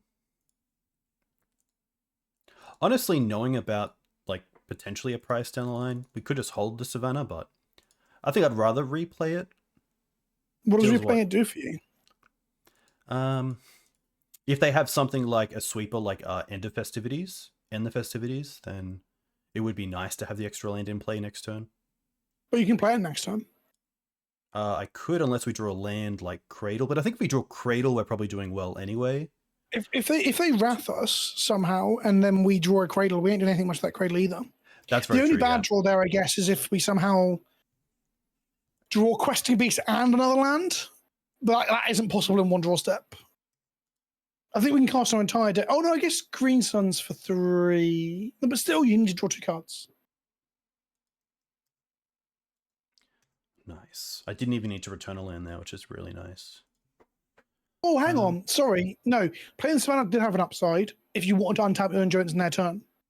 That's what you meant, right? Yes. Then would yeah, I'm with you now. Yeah. All good, yeah, all good. Yeah. Because yeah, that's all good. Oh, yeah. Sorry, I untapped the Noble last turn instead of the Endurance. I think we start this turn with probably getting Dryad Arbor and then sacking that to Fiend Artisan for a Orcish Bowmaster. Taking out this Delver. Are you scared of them sweeping us? No. No. Not at all. Okay. Thankfully. But I think this might just put them out of reach a little bit.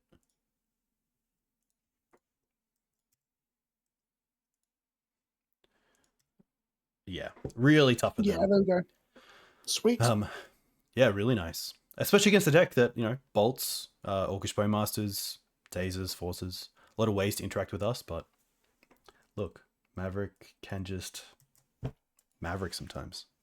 Play some Hierarchs and then smash your face in. The nice thing about those games as well is that there's a lot of lines that could lead to the same success, which is cool. Like, it's also, again, going back to that lands thing, like, our lands are better than most of our spells during game 2 and 3. Definitely. Do you have like a favorite color combination of Maverick if you were to play it? Not particularly. Like right now, because we talked about this, didn't we, in DMs? I was like, well, the Bowmaster version has got to be the best one. Let's play that. I like the Red One playing a copy of Minsk because I really like the card Minsk can do. But no, I think it's black. I've always been drawn to Abzan mid-range decks anyway. I think my first ever like standard deck that I ever played to any success was Junk Reanimator with Unburial Rites and Crater Hoof and Lingering Souls. So maybe that's why. Nice. Oh, Lingering Souls takes me back. I love the way you got that. You said, "Oh, Lingering." I'm like, "Oh, Unburial Rites and Crater Hoof," and you're like, "No, I want the thing that makes like 4/1/1s." Yes. I'm like, the Restoration Angel with a Thragtusk in that deck was also pretty sweet. Oh.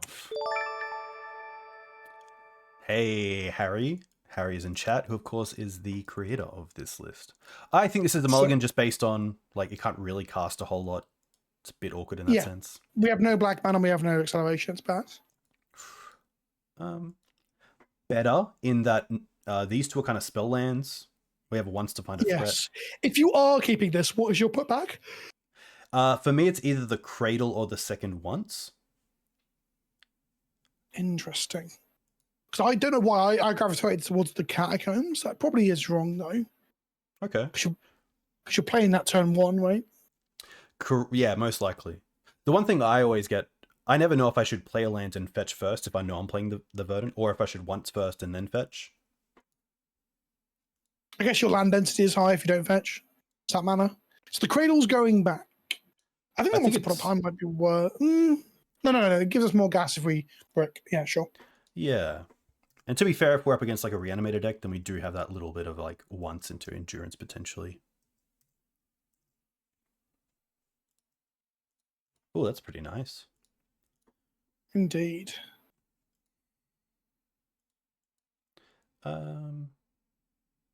I'm actually happy to play the land and then once. Okay. Knight's pretty good. We can find Savannah. So in the circumstances, still good if they wasteland us because we have Noble. Yeah. I mean, they played a blue-black fetch, right? So I don't think... Well, it could be Shadow. Shadow plays wasteland, right? Correct. Yes. So if it's Shadow, then wasteland deck. If it's not Shadow, then... Because Dell always makes me think some form of Storm. Underground Sea. I'm going to assume it's a Troll here. Oh, Fatal Push. Okay. No? Okay, so it is probably some form of Death Shadow. Yeah, there we go. Okay. It's safe to say they're not a Storm deck, chat. Yes. I'm happy here to Wasteland back at the end of draw. Oh, sorry, in their turn. Just in case they do have Stifle, I want them to use it on their turn. But forcing a Brainstorm is always nice as well. Especially before draw. Because then they have to draw at least one card back that they most likely don't want. This is where they play a Wasteland and pass. Or, okay. Grief's pretty good. One's Ransom is a pretty good card. Yes. That's what they pitched to it. But thankfully the Bowmaster... They probably have Reanimate. Okay. The Bowmaster does answer it to some extent. Oh, this is Legacy Blue-Black. Oh, no, they've got a Water Grave. It is Death Shadow. But they are scamming as well. I won't show this. I'll play the Peatland. Interesting that they didn't take the Orcish because it's 2 creatures that block the Grief, which makes me think they have a Daze of some kind potentially. Well, so Plowshares also makes their Death Shadows terrible, right? Yes, but they took Once Upon a Time as the other card when the Grief came back. Oh, sorry, the second time around. Yeah, of course. Of course. So what do you think they have to answer the Bowmaster? I was going to say Daze, so I don't mind taking the 3 here and then playing Karakas next turn and playing that around. Now, if they play Wasteland, we'll feel silly. So please don't, opponent. Oh, yeah, look at that. Listen, land drops. We want to draw Wasteland? Yeah, I was going to say, if anything, a Wasteland for us is pretty good. Yeah, that would have been sick, but no. I kind of like holding the white source for now. Yeah, you don't want to get that Wastelanded and like Strand Knight in our hand again. Yes. So now at least we have Bowmaster around Daze and then Knight around Daze.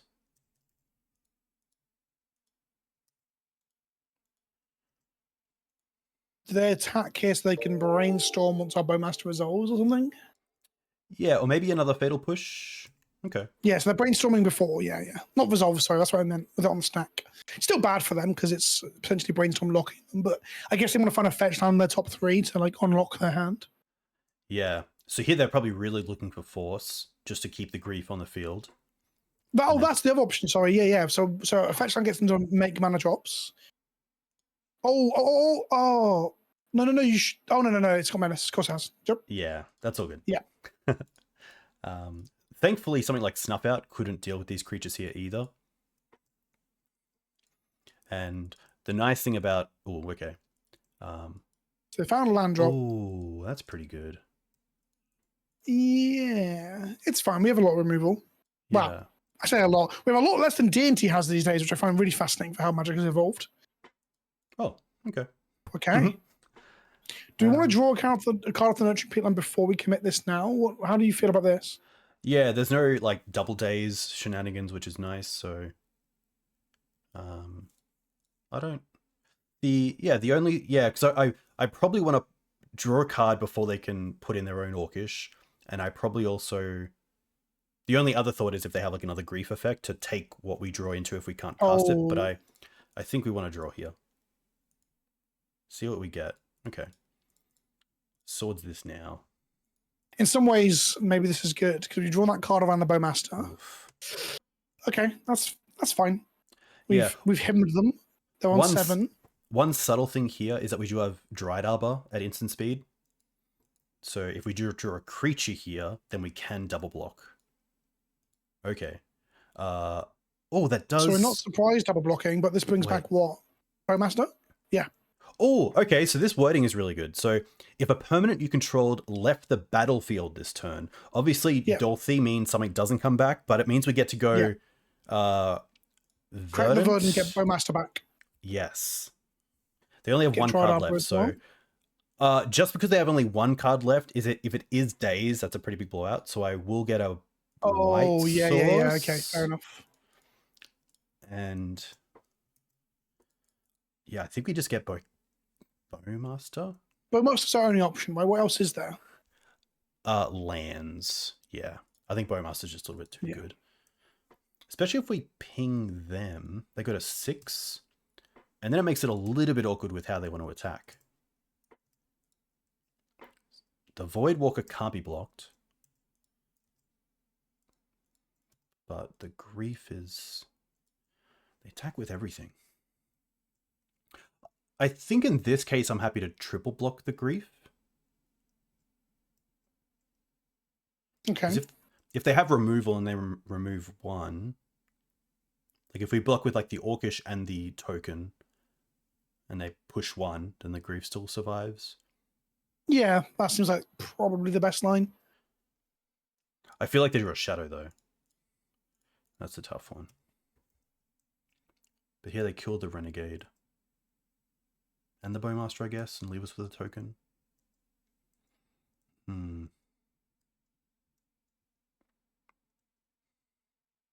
Okay. That's pretty good. Yeah, so your block was correct. Wasteland.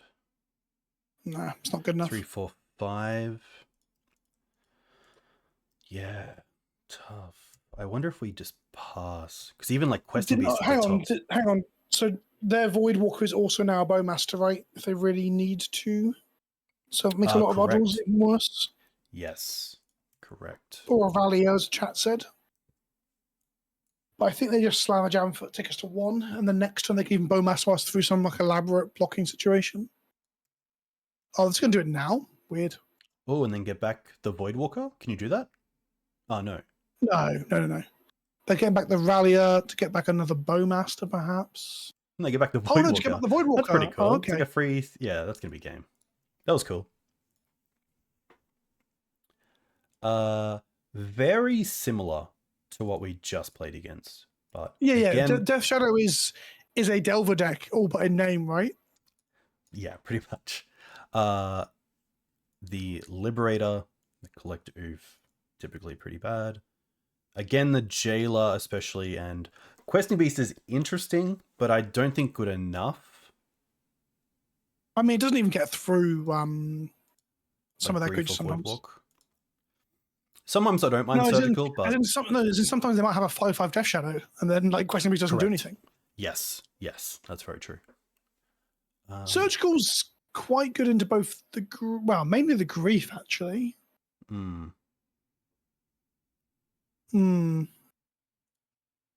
Does Voidwalker combo with Helm? Like Leon does? Does, correct. Yes, because a lot of the mono black decks play. Well, if they're a sideboard into Helm combo deck, I mean, I don't think we can bother considering that, but I wasn't sure if that's a thing that any decks do in the format. I never really thought about it until this moment.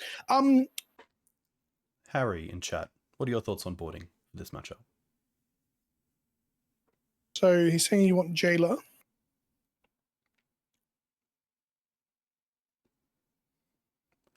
Once Scryb. Hey Code, a big thank you. It's a tough one. It's a very resource heavy.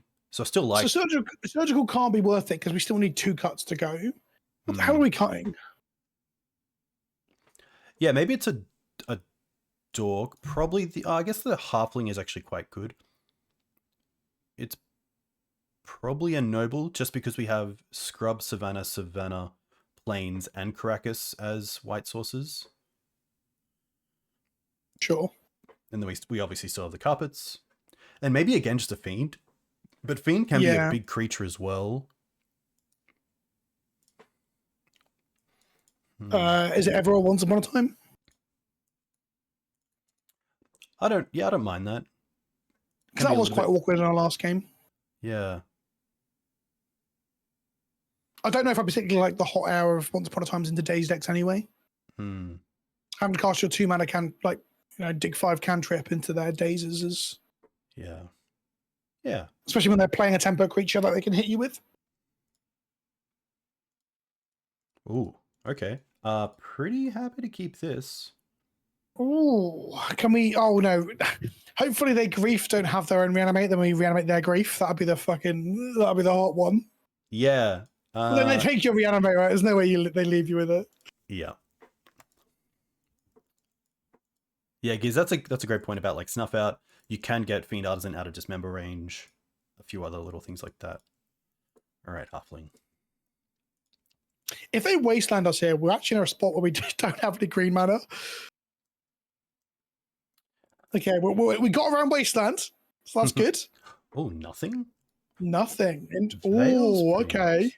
This is a little bit awkward where we have a lot of colored spells that we really want this to tap for mana for, but we just can't at the moment. Yes, there's a balancing factor to the power creep of his toughness. That's good design. That's good design. Like, we can't cast anything and also hold up Veil here. Well, we cast the carpet, which either eats a counter spell or puts us on colored mana next turn. Yes, but then we... or you can Green Suns for a Dork 3 days. There's like... But we just can't keep Veil up. There's just no way to do it, so we can't. So we have to choose between whether we want to try and carpet for next turn setup, or whether we want to Green Suns for another Dork to give us more green mana, which seems pretty good. But carpet also gives us more green mana. Unless they just go fetch land pass, which is quite possible, right? Yeah, I don't if they go fetch land possible, if they fetch land pass, then what do we do? Attack for 1? Yeah, get him! Fuck him up, Bilbo! Fun fact as well with Leovold, if your opponent wants to use their mana in the second main phase, they get to draw a card twice. Because carpet targets at the very start.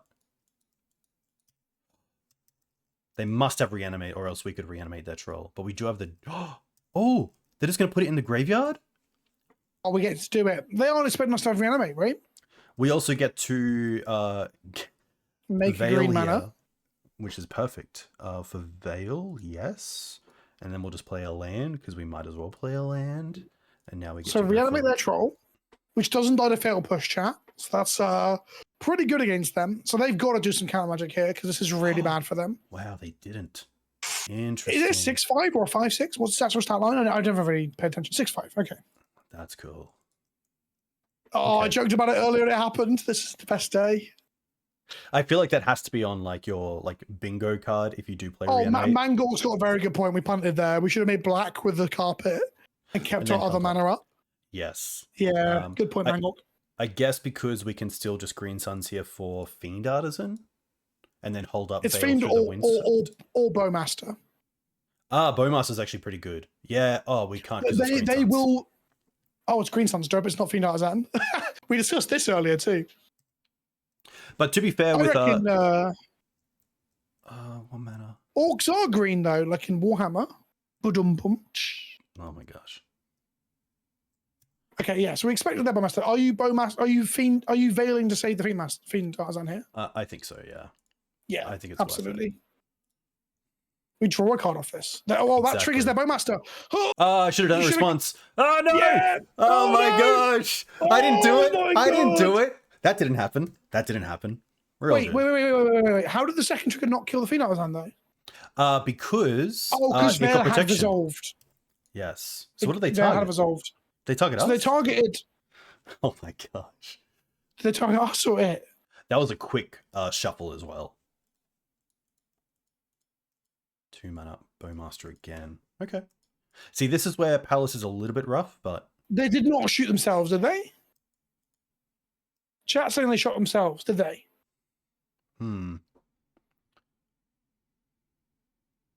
So are we wastelanding their black source here? It's a swamp. Vince. Oh my fucking god! It's not strip mine derp. Yeah, of course it is. Okay. God, it's the first basic swamp I've seen across 3 games of Magic. Oh, that is so dumb. Our Palace Jailer is so bad against this stuff, but maybe we just let them triple block our troll. That's terrible for them. They won't do that either. I think we go to attacks first.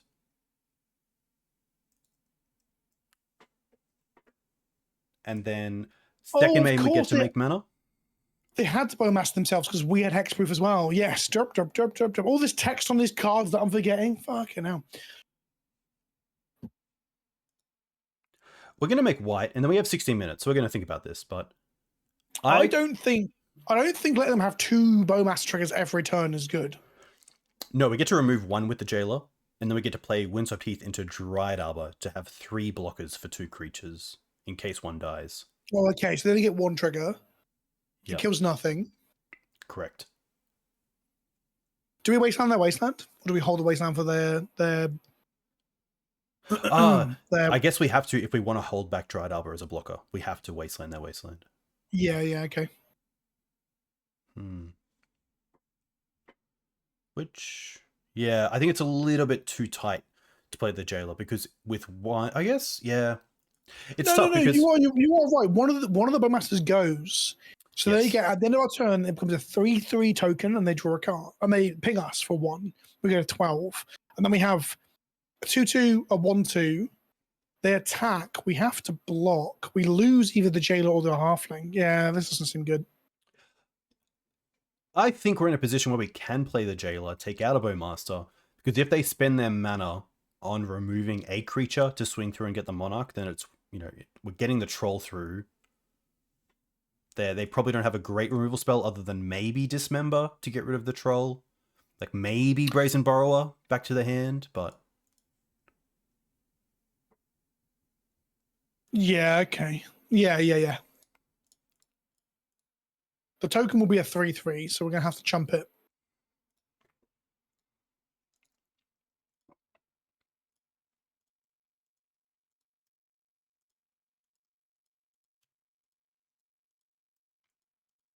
Whilst Delighted Halfling has been incredibly awkward, we put out the wasteland now so they don't wasteland one of our mana sources, right? Okay. Yeah, because there's nothing we can cast at instant speed that uses double colorless mana. So that's all good. Yeah, so whilst the Delighted Halfling's colorless mana has been okay, that's a pretty good draw. Has been awkward. The 1/2-ness of it has been good into their double Bowmasters. Yeah. Although, have we even used its mana? Has it just been a 1-mana 1/2 that hasn't done anything this game? We used it for the Green Suns to find Fiend. Which is funny because we kind of wanted the Noble Hierarch or Ignoble Hierarch to die so that Fiend is bigger than an X1. Yeah, I think Delighted Halfling's actually been quite terrible this game. So it's about to jump a 3/3. Oh, that's fine. What is the creature that they can choose that's good? Probably, oh, they choose human. Okay. So, okay. So we just... Why did they swing with that? This is very strange. We kill Bowmaster here and block and kill the... block and chump the 3/3, right? Yeah. This is really favorable for us. Yeah, maybe they... I think they just didn't really know what they could do to win. The reanimating the troll was so unbelievably good. Yeah. That was sweet. We have a game 3, right? Yeah, okay. Nothing really changes from what we saw. I think if anything, I'd probably rather the Noble than the Delighted Halfling, even though we're up against a deck with Orcish. I guess there are situations, that game anecdotally it was bad. There are situations where we're just going to lose our dork to an Orcish Bowmasters and be mana screwed. Which you also said earlier, you said the Delver decks beat us by messing up our mana, right? Yes, that is true, Vince. You did. Yes, that is a great point. I did say that, but potentially, I think running back with the halfling. If we have a second game with the halfling does nothing, then we know. Okay, yeah, I like that. That's actually a good point. Yes. Yeah. It is so. We should never have got Fiend Artisan either because it just dies to Bowmaster. We should have got something that didn't die to Bowmaster. Even just a 2/2 was more valuable in that circumstance. Yeah. I guess we were saying that if we get to untap with this, it's just a little bit too good. That is true. That is true. It sounds pretty good. We got a weird dork. Will it resolve though? That's the thing. It really relies on the carpet. And it doesn't... And then we go Artisan, they kill the Bowmaster, we play an Artisan, and then the Artisan's a 2/2, it doesn't die to the second Bowmaster. Strong. So if we go turn 1 carpet, turn 2 we have 3 mana for a Knight, which is pretty good because if the Knight doesn't survive, we then have 2/2 Fiend Artisans from there out. Okay, yeah, that's reasonable. So, but it doesn't have removal. It doesn't have removal in either Swords or Orcish, which I think is pretty key for this matchup. Yeah. I think there are some... If they force that carpet, we don't do much. Yeah, it's a bit of a house of cards. And also, we're on the draw, so they can have days it as well. Harry's saying he'd keep it. Then we're keeping. If there's one person I trust with this deck, it's Harry. Okay, I think it's a lot of just a fetch. It's pretty good. Once Swords. Okay, well there you go. Nice. Wow. Ask and ye shall receive. I think off the back of that, we're just going to go Savannah into carpet. Or we could go Forest into carpet, just to make sure that mana doesn't. Yeah. At some point tonight, we've got to respect Wasteland, Dukes. At some point. Yeah. Because you're giving me anxiety with how little you respect Wasteland. Oh, minor misstep. Wow. Wow. Okay. New Phyrexia coming in hot. Yeah, I haven't been victim to that card much yet. This is fine. Okay, so actually here is a great reason why we shouldn't have gone Forest, because now we can't go Swords into Wasteland. We have to kind of take a turn off. But I am very keen to get rid of also, the Walker. You might have played that Savannah and they might have just Wastelanded us. True. We just don't know if they have Wasteland in hand, right? Yeah. I mean, next time we get to opponent, Wasteland, prove me right. Go on, opponent. Play a Wasteland. Okay, no. Okay, I wasn't right. You're right. Oh. You were correct. Nothing from them. Interesting. So this is also a position where I wouldn't mind playing the Grist and ticking up, just because we're not too sure when we're going to draw another land. Yeah. I don't think it will resolve, but is resolving either the 2-drops or having a higher chance of resolving a 2-drop, even, is it better in any way? The Fiend Artisan still died a Bowmaster, so I don't think playing them is good. Yeah, I mean, the other option is passing with a Bowmaster up, which isn't great if they untap and like play Grief or whatever. Yeah. I think I'm happy to force the Grist. Nice. Wow. Like they say, it's better to be lucky than good. The other like small reason for this is that I'd love for them to play a Bowmaster first, and then allow us to play a Bowmaster to take out theirs. Because right now, if oh my gosh. Oh, okay. So I thought we were going to Bowmaster in response to that brainstorm. They had Bowmaster our Bowmaster, but it just turns out they just didn't have it. They just didn't have the stuff they needed. Yes. Wow. Yeah. Delver as an archetype scooping to Planeswalkers. Maybe things never change. I don't know. That's so funny. That's crazy because there's so many good cards I feel they have to get out of this situation, but they just brainstormed with the first land in play. I think that was a salt scoop for how bad game 2 went, I guess. I don't know. That was weird. I feel they had a lot of game still to play. Yeah, but look, if Harry says keep, we keep, and look what happens. So. I was like, I can sense it. I'm gonna run to the bathroom, dude. You carry on. I'll be back in a moment. More than fine. Chat, what's happening? Hope you're enjoying the stream. Very cool to have Harry in chat as well, who of course we took the list off. Yeah, big weekend ahead. We obviously have Pleasant Kenobi on tonight. Tomorrow we have XJ Cloud, Julian from Everyday Eternal, or It's Julian, and then Phil Gallagher in the evening, 3pen U. And then on Sunday, we have Michael Mapson in the morning, followed by Mark Strassman, the Maverick himself, and then finish up on Sunday night with Eli Goins on Goblins. So should be pretty cool. Really looking forward to it. A big thank you for you coming in and watching. Obviously really nice to be 3-0 in this league as well. Going up against Blue-Black Tez, Blue-Black Shadow, and Grixis Delver. So pretty nice mix of decks. 2-1, 2-1, yeah. Nice. Mark and I are not going to play Doomsday together, but maybe one day we'll have a Kai on stream. This is an interesting hand. It's kind of a 6 with the Cradle. We have a once to find. I think a Manadork would be quite good in this hand, off like Savannah into Manadork, and then potentially Swords or Wasteland turn 2, or Fiend Artisan into Swords or Wasteland. So if it's like a combo player, potentially this hand is a little bit weak because of the double swords, but I think we're pretty happy in keeping this, especially on the play. All right.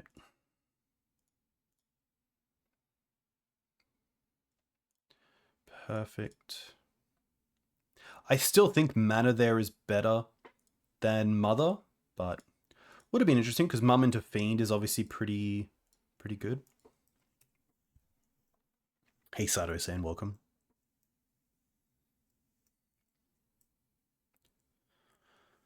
Not too sure what KF17 typically plays. Thoughtseize, okay. Well, we do have a 2-spell play next turn, which is nice in both Fiend Artisan and Wasteland. I assume here we see the Fiend taken.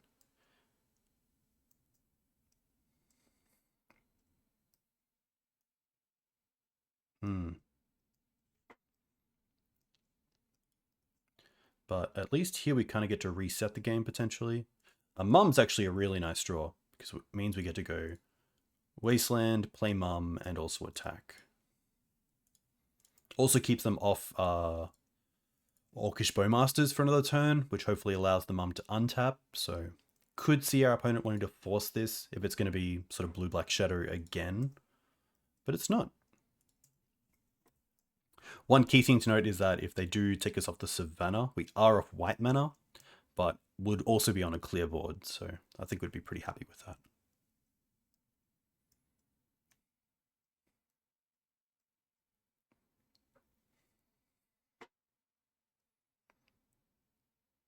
They chose to not shuffle.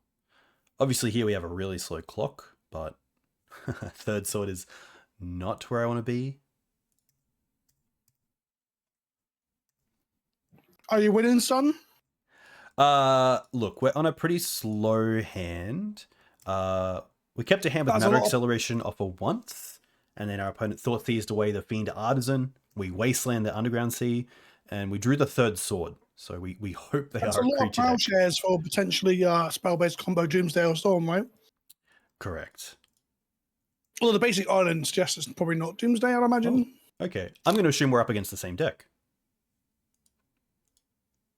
The anime is really popular right now. Maybe Bowmasters are skewing everything. Yeah, it is a like maybe even people are seeing a lot of like trolls going into graveyards but not being reanimated on the same turn, and so finding spots where they can reanimate themselves. I think it's worth just using my, yeah. Obviously having the one white mana here, we want to use this.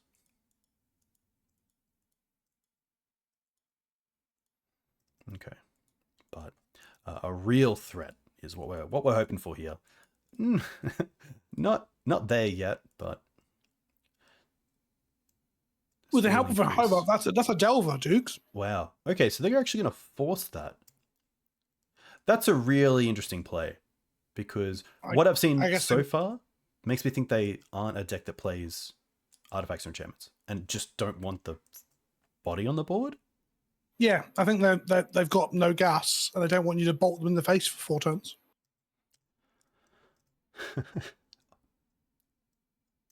You just tried to cast a Delver and they forced it. Why are you surprised? That's fair. They chose to shuffle. No, chat. It's not a bear. It was a 3/3 in combat. Vince, I get the feeling when you went to the bathroom, you also got snacks, because I can. I am eating a banana right now. Yes, I'm leaning away to chew, but you can hear it in my mouth as I talk. Nice. The only other thought I had is potentially they force the Outland Liberator as a 2/2 to then reanimate it because there's no other creatures, and then they kind of in a situation where if I want to attack, I have to use the Mum at sorcery speed. But I think here we're just going to hold up the endurance. Potentially endurancing in response to the fetch if they want double blue for Murktide. Brainstorm. Okay. Vince, do you have any thoughts on like healthy like stream snacks? I'm actually a really bad. Oh, Wasteland baby. Oh, okay. Interesting. They're scared of the white mana more than they are the big mana. I'm actually quite bad at eating a lot of shit. Like on stream last Monday, I drank 4 pints of cider and a bottle of wine. So that probably isn't the healthiest way to. I was very drunk, and then we just won all our cube games. It was crazy. I haven't had a good cube stream in a while, and I just got drunk, thought about it less, and just smashed people. It's really weird. I opened more power whilst drunk than I do whilst sober. Anyway, so but no, I've started my health kick again because I've recently had a kid, so I'm trying to get like I want to be able to play with them and run around, look after them, and be here for a long time. So back down the gym this week. Nice. Today, I mean, fruit for breakfast, eggs and ham. With some on bread on toast with some salsa for breakfast. Yeah, just trying to eat less shite. So to answer your question, not really. Are you gonna let that resolve without plowing? I guess they can't escape it for like a million years. Yeah, I think we're pretty happy allowing them to have this. Yeah, absolutely.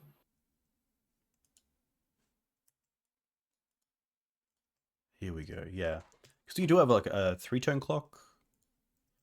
It Yeah, giving them 6 life would have been pretty bad. Ooh, that's pretty nice. Nice. Doesn't that half the clock? It definitely could.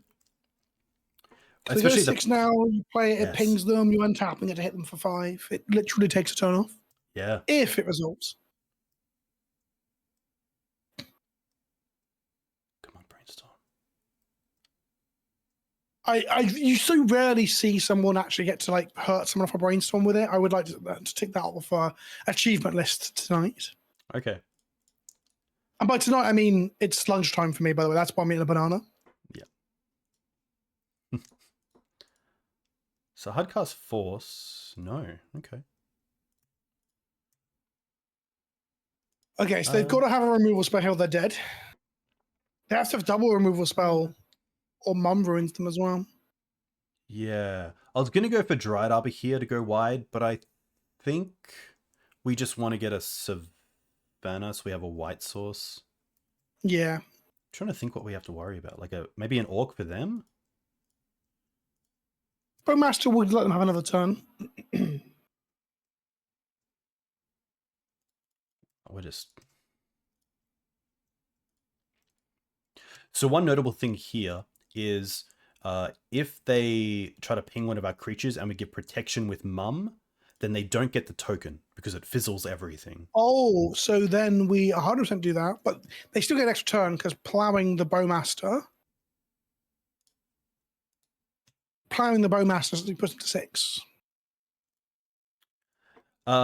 Yes, so the only thought here is if we swords the Orcish, we definitely get in for 3. So they go to 6, but then they take 5, which turns off these 2 fetch lands, which also keeps we definitely do it. We definitely do it, but it just bought them a turn, right? Correct, yeah. Yeah. So now they're in a really tough spot. Especially because we have the Wasteland to take them off one of their green sources.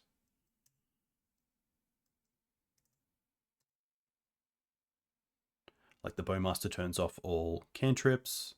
They can't fetch. Yeah. Tough. So this looks to be a more mid-range version of some sort of bug deck. Yeah, so it's not Death Shadow. There's no Watery Graves. They're not going to be playing those. So this is like bug good stuff, right? Bug mid-range, bug pile. Hell, there might even be a splash for a 4th color. Maybe it's an old check pile nonsense. Who knows? So wasting the trop does increase escape, but I feel like when they only have 2 cards in the bin, it's very hard for them to get 3 into the bin at 1 life. Yeah, and you're also taking off double green and they're fetched offline. There's no way they're escaping there. Like, this is the 4th blue black deck in a row. 3rd, right? What was round 1? Round 1 was the Tez deck. Oh, so it's our 3rd blue black deck. No, we've won 3 rounds. Yeah, we're 3-0. So Tez. No, I'm trying to remember the matches. Tez. No, we played against Grixis. So that was blue black, yeah. Yes, Grixis Delver, blue black Shadow, and now we're up against some sort of bug deck, and then we played against the like blue black Tez deck.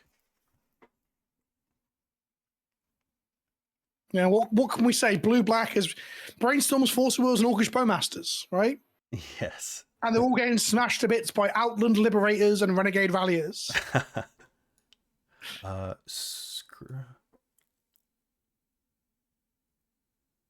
Scryb might be cut. I don't see them playing Merc. They could be playing Murktide. It blocks Murktides and Arrows.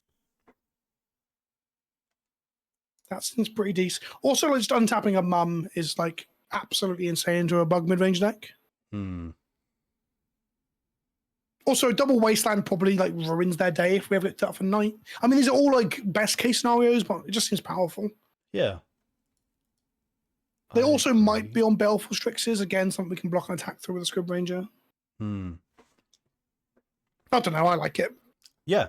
I think with the carpets, we can again just drop a Noble and then potentially just a once again.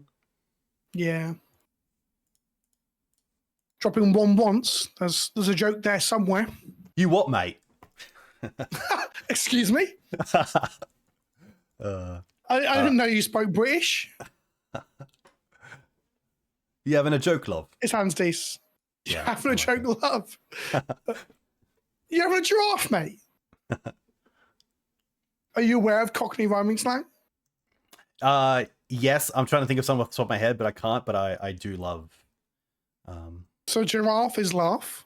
Yes. What's like on the Apple phone? and pears. Oh, dog and bone. Yeah, on the old Dog and bone is on the phone. Apple and pears is the stairs. Boat race is face. There's a load of them. I don't know them that well. I'm not a Cockney, so. Oof. You Here, I an just want arbor a this Green turn, or? Suns. Yeah, and I think off a Bayou. Yeah, but yeah, I think Bayou's okay here because this turns on like Bowmasters. Chat, just so you know, we don't know what Tezzerator's deck's white splash was. We didn't see a single white spell. We saw one ancient den. Yes. Maybe that's just so they can engineer explosives off of a Khan for more or something. I doubt it because they're playing like 4 spires. But Witherbloom Apprentice. oh, okay. This is like Mengu's favorite bug pile with a combo finish, right? Oh gosh, what if they just have Chain in hand? Then we die. So you've got to hope they don't have it.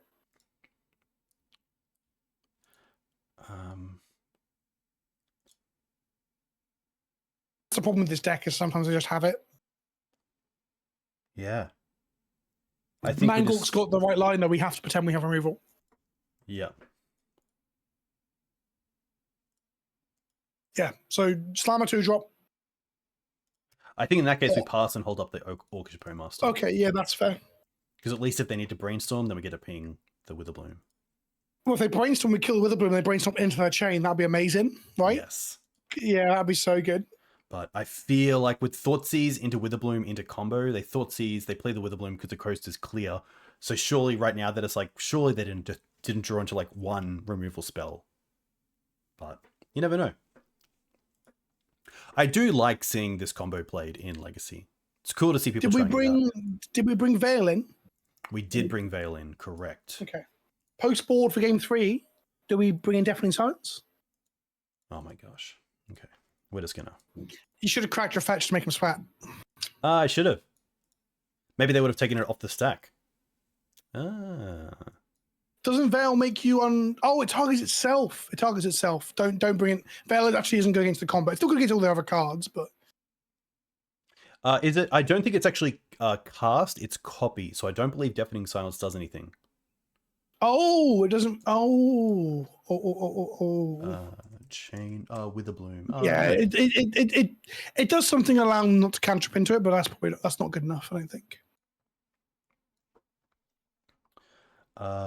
You may choose a new target for that copy. Yeah, you may copy. So it copies the spell and does not cast it. Sure. Do you not bring it in? I don't mind going a bit grindy with Thoughtseize. I think Thoughtseize is an absolutely great include. If they're on, is Ophine Artisan even valuable this game? Yeah, I could see like just having one in case we want to like over 2 turns go for some sort of card. But it's so funny how many times it's died to Orcish Bowmasters this league. Like if you told me I don't play Fiend Artisan because I have Orcish Bowmaster, well, I don't be ridiculous. And then the proof has been in the pudding. So we turn 1 Thoughtseize to avoid them Thoughtseizing our Thoughtseize away? Yes. Well, yeah, it's tough because we have the Ignoble Hierarch as well. We could also... Yeah, but if they Thoughtseize take our Thoughtseize, know our hand, and just go Witherbloom into China Smog again, we're looking like a right idiot. We do have Grist as removal. Potentially. Oh, yeah, that's fair. That's fair. But, like, yeah. I think I like getting my mana online, especially before they get to untap at 2 mana and play their own Orcish Bowmaster. But this means we might be able to Thoughtseize and reanimate in the same turn. So I really want to see a Ponder.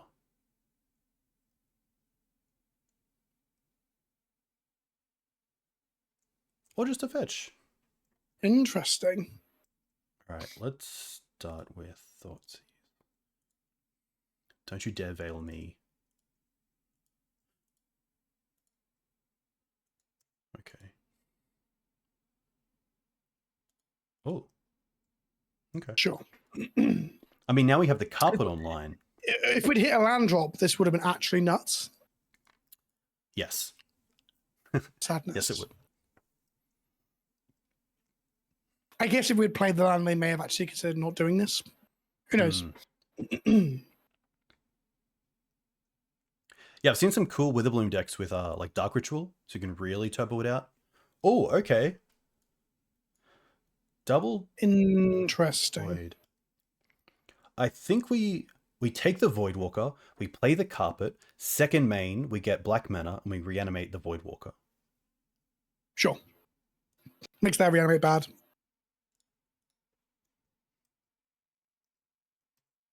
And we know these cards. Okay, we're in a good spot because with Grist, we can now kill if they top deck and play a Witherbloom thingamabob. Nice. Okay.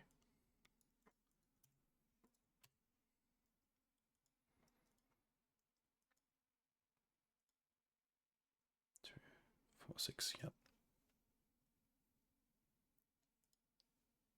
They ponder. Oh, they swamp first. Okay. Oh, they played this. Yeah, they played the swamp. Okay. Yeah, they want to play around the carpet, but I wondered if they wanted information from the ponder first. Yeah. That's pretty interesting because, okay, there's the ponder. And then the post-swamp ponder.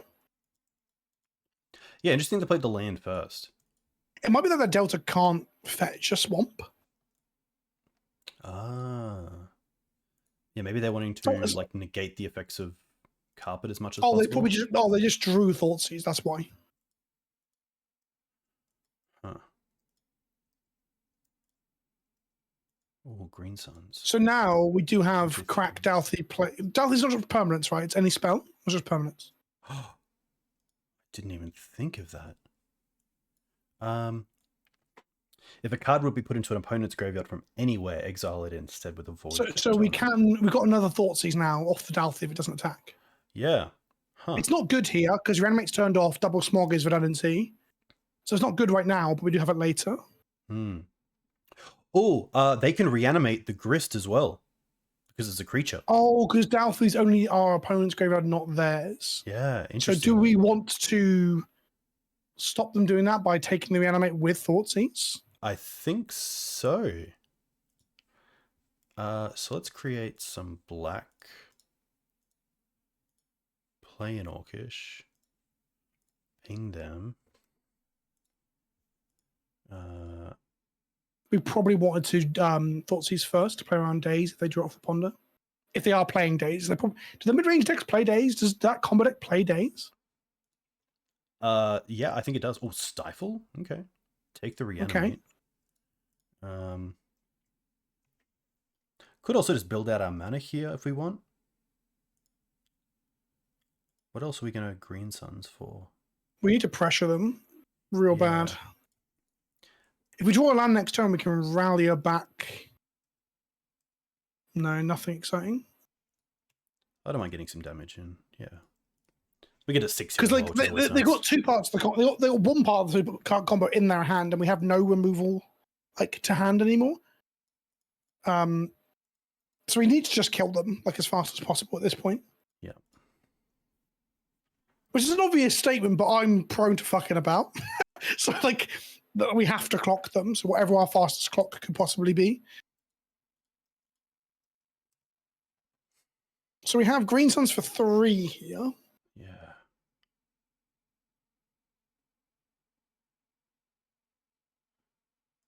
I'm going to go to attacks first. Okay. Don't attack with that, then attack with a token, right? Oh. Yeah, I should have. Great point.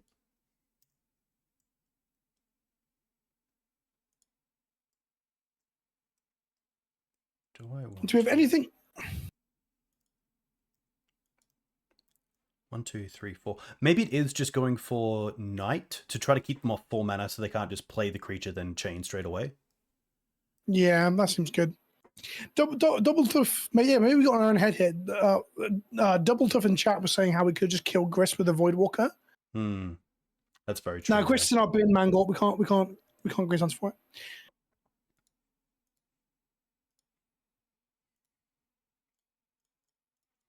Yeah, I think that was...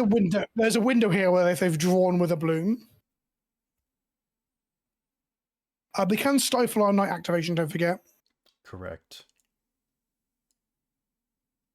Renegade Rallier doesn't get back Grist. We don't. Sadly. Yeah, so we don't have Rallier. It's only 2s, right? 2 or less, yeah. I mean, Knight is also our most aggressive creature. Okay, Yeah. one time, no cast, one singular cantrip, find the combo piece, right? That's all we're asking for. Knight can also potentially draw. Oh, they're gonna fetch.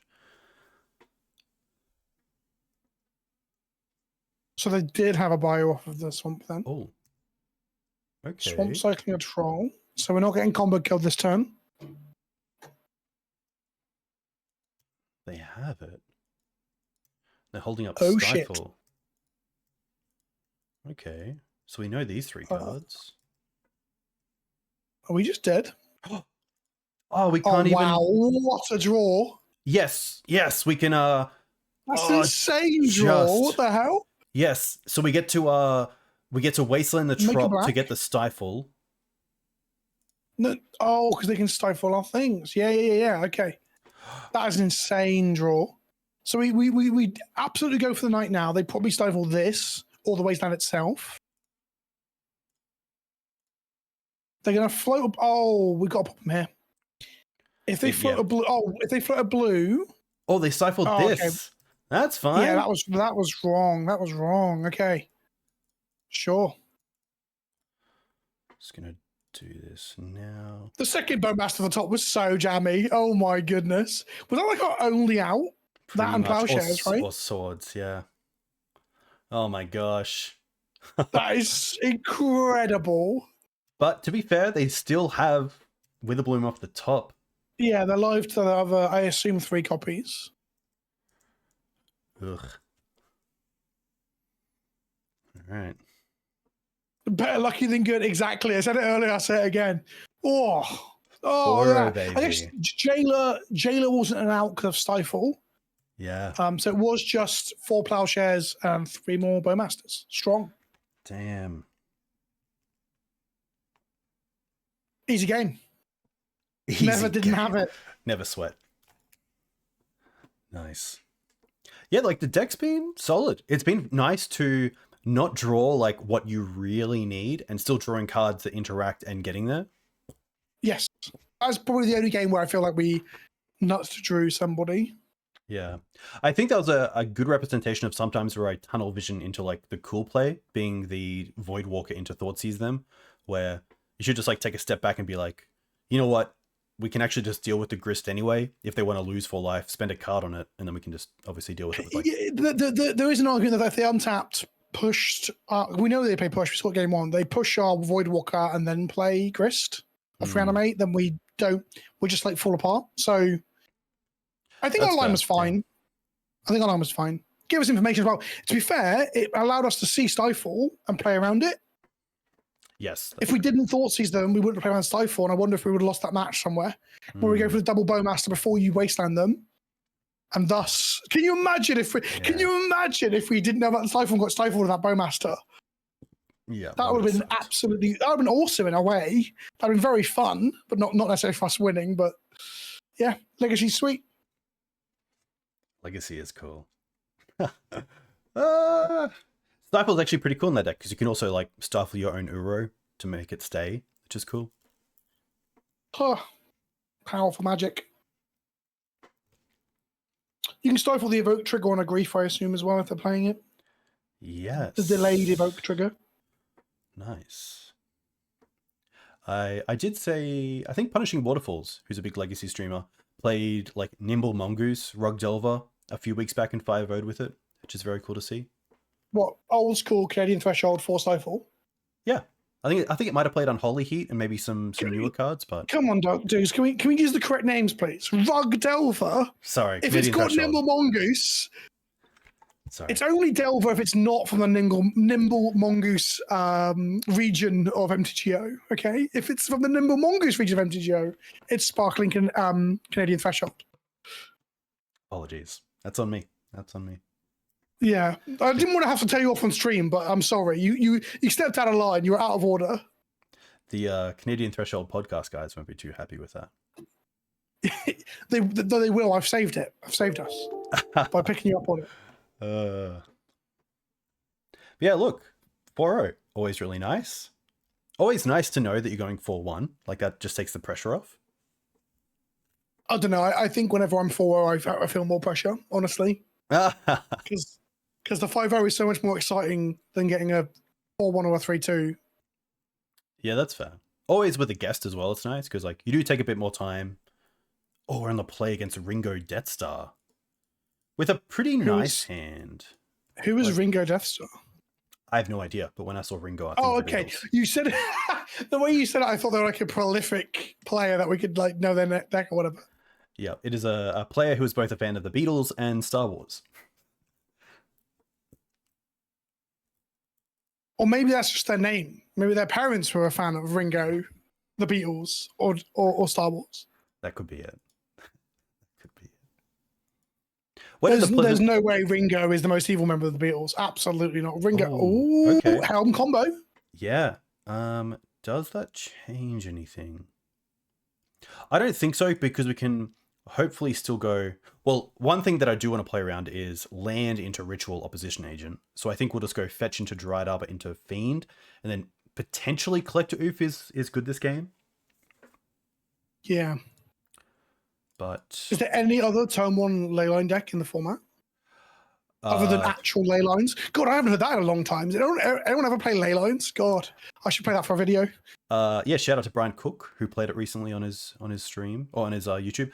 I think it's mono black that typically just plays this now. Yeah. So I had a Legacy League proxy friendly on my Discord recently, and mono black Helm combo came second. It lost the finals to mono red Prison. Oh, okay. So all the blue piles got ruined. It was really fun. Okay. The Thoughtseize is interesting. Grist is probably the take here because it deals with Khan, but Fiend finding Collector Ouphe against a Vault of Whispers is pretty good as well. But, so we're playing against 5 black decks. That is true. Oh, grief. Oof. Troll of Khazad-dûm, Orcish Bowmasters, and Grief being the most played cards we've seen. That's crazy. Oh my gosh. Oh my gosh. There's no way we're not going for Ouphe. Yeah, absolutely. You know what you were saying earlier about not always drawing what you need? Well. Because I would assume this deck also plays something like Chrome Mox. Yeah, it'll play Fast Mana. It'll play the Helm as its combo win. As we can see, it's got a Vault of Whispers in play. It might play Mox Opal, perhaps, if it is playing all of that crap. Oh, okay. Saga, nice. Shadow Spear, that's fine. Saga play Shadow Spear, okay. So they could actually end up beating us to death with a load of golems. We've got to bear that in mind. Yes, but currently they have to have an Ancient Tomb to be able to actually start making the golems. So which is not impossible, right? They probably have City of Traitors at some number. Very true. So they got like a 5 in 51 or 5 in 54 3 chance of making a golem here and the following turn. Which would be a 3/3. Won't do it. Yeah, it'd be a reasonable thing. Swamp. Oh, we dodged it. Oh, reanimate. Oh, okay. Also, I guess Dark Ritual would have also done it, which is actually probably more also likely, right? Grief Us doesn't hit anything, but does give them a blocker. We now have. So the clock is off. Questing Beast. And they also, I was going to say Questing Beast. Oh my god. To be fair, they didn't block it and kill it, but that's fine, right? Yeah, I mean, here we get to play it with Karakas open as well to save it. Does it have first strike? It doesn't, but the Grief is only a 3/2. Yeah, but it's power, not toughness, right? Am I misremembering it? Well, it can block, but it won't kill it. That's what I'm saying. Oh, sorry. Yeah, no. Yeah, I'm thinking Grief has Death Touch in my head for some bizarre reason. It does not. No, so we're fine. Maybe in Modern Horizons 3. If they draw a Dark Ritual here, they can make 1 golem, which will then be a 1, 2, 3. It'll be a 4/4 with whatever they get off of the Saga. They are not doing that. They get. Yeah, I think that's what happened, chat. Questing Beast has Death Touch. Grief is an obnoxious card, so I'm like, must have Death Touch. It doesn't have Menace. So they missed that. That's fine. They attack with the Grief, surely, because you can't block with it. And at worst, we lose our Collector Ouphe? Oh, okay, that's really good.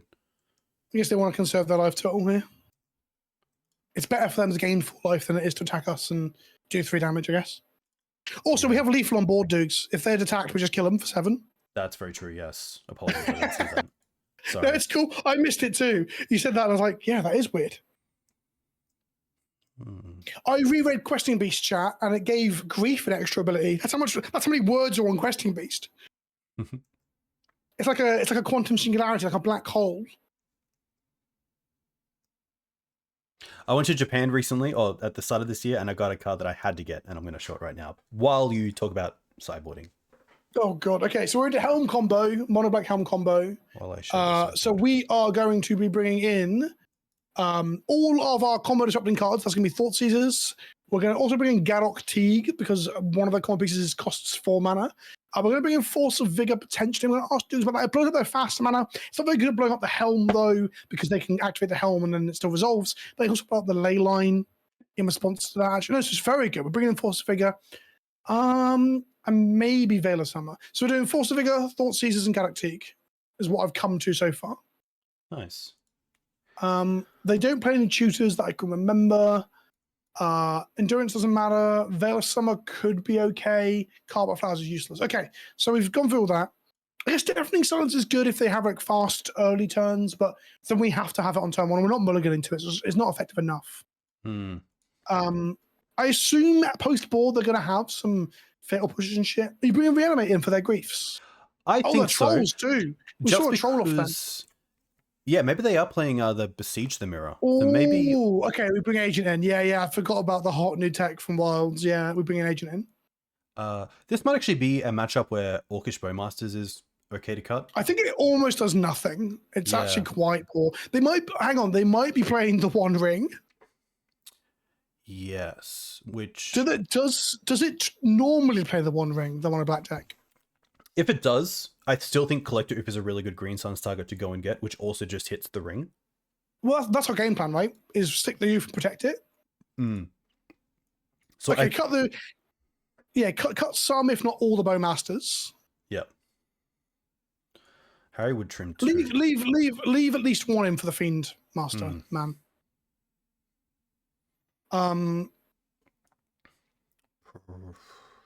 Endurance doesn't do anything. I think it blocks Grief, okay. Oh no, it stops them scamming both Grief and the Troll. I was gonna say, because they have Leyline, maybe Renegade Rallier. And like maybe a Knight. That's fair. Maybe trim 1 Fiend Artisan because it's probably gonna be a 1-1 the whole game and they are playing Bowmaster. I might be trimming another Once Upon a Time is probably good. Are they a Wasteland deck? I don't believe that would be a Wasteland deck, no. So we could either trim a Dork, or we could trim another Orc if we're really struggling for spaces. I think it's the Halfling. They're a Bowmaster deck, though. They are. I'm willing to take it. Oh, fuck. If they Bowmaster us and win off of it, I'm going to be so mad. All right.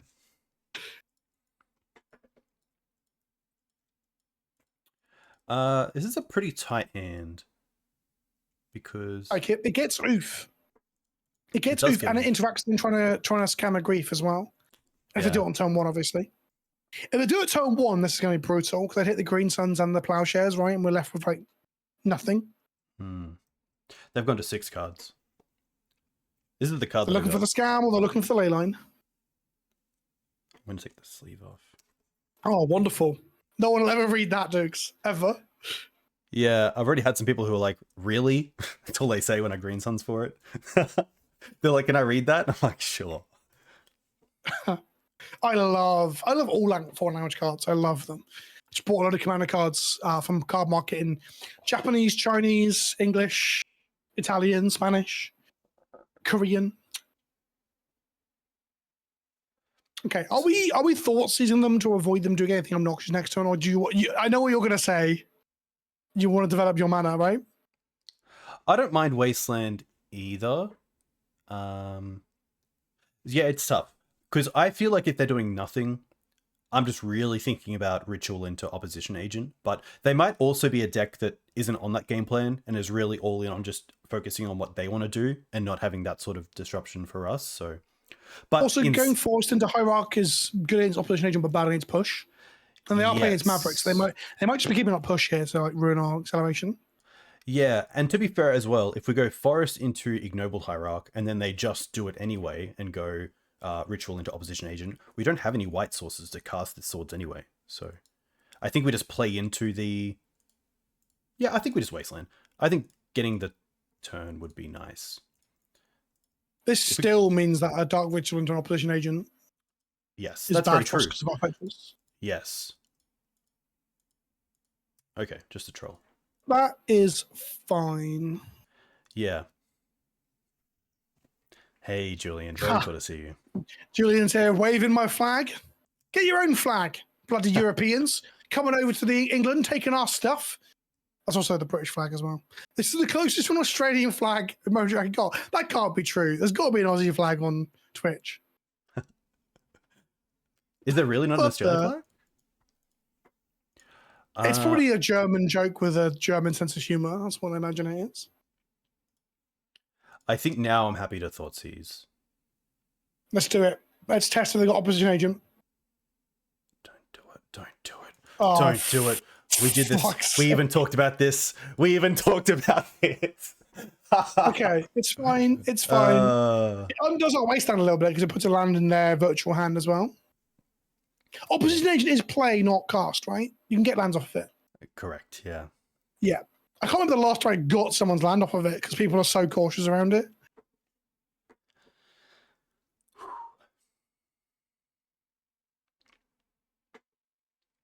Okay. Yeah, a Britain's allowed to complain about taking stuff from other countries. This is why I voted out of the EU.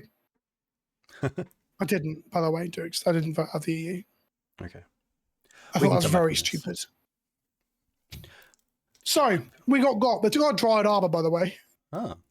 I guess, yeah, that does stop the Green Suns from ramping. Let's bring this over here. Put these over here. Oof. I guess the other line was Forest into Hierarch, and that would have gave us Thoughtseize in the following turn. That's true. Okay, they didn't take our Green Suns, so we're going to punish them now by removing the opposition agent and getting Collector Ouphe, right? They're also missing a land drop. Correct. Okay. I think I'd rather get the black here. Yeah, yeah. Now that they hit the plowshares, that's pretty good for them. Also, they don't know about the nobles, so it's nice to have that in hand. Also, our Fiend Artisan is still a fucking 1-1. It's never bigger than a 1-1. It's crazy. Oh, they played Arbor for the turn. Of course they did. They didn't miss a land. Oh. Okay. I haven't felt behind for like 3.5 games.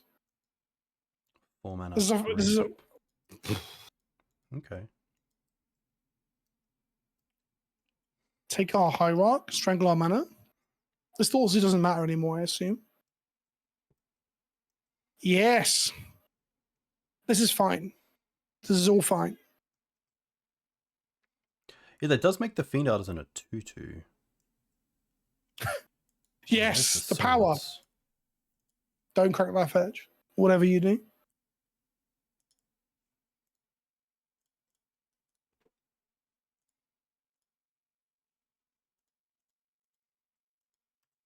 This does like stimmy the damage a little bit because they're not going to be attacking the opposition agent or the Arbor into that, right?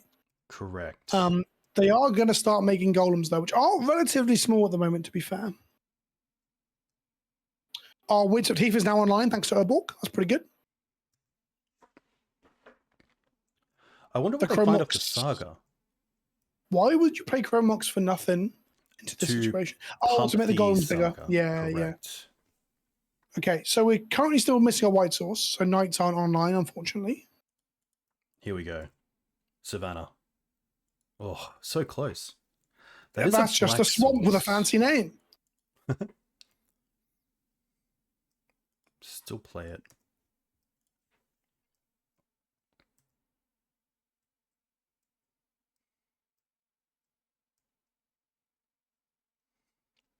Are they getting off the Saga then? Shadow Spear?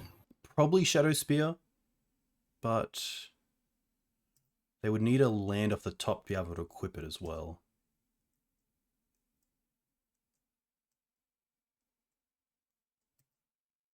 they don't have. Hey Dave, welcome. 7 damage is a lot. Yeah. You throw an Ignoble Hierarch onto the 4/4, grow Fiend Artisan to a 3/3. That's some powerful magic we've got going on, isn't it? Because best case, we draw a white source. We sword the opposition agent. I think, and then we have mana best to play case scenario was still. So, what were we green selling for once we plow the opposition agent? Yeah, Grist, which is a tick up, but then they're still going wide. Yeah. Because we have access to no Night of Autumn, no Rack Sage, right? Tough. I guess we could. Oh, yeah, it's tough. I think like Force of Vigor, but then we're not drawing the white source, so I guess that was the reason. Yeah, tough. Okay, that's fine. I think we want the Veil again. What was our hand?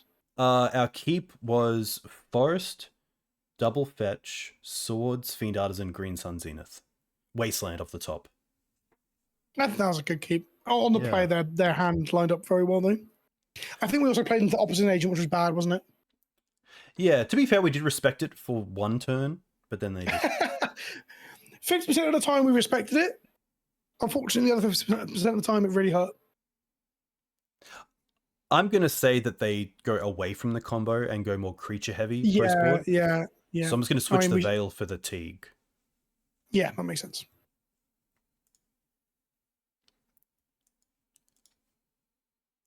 Where is Four Seasons, Julian? Where's it held?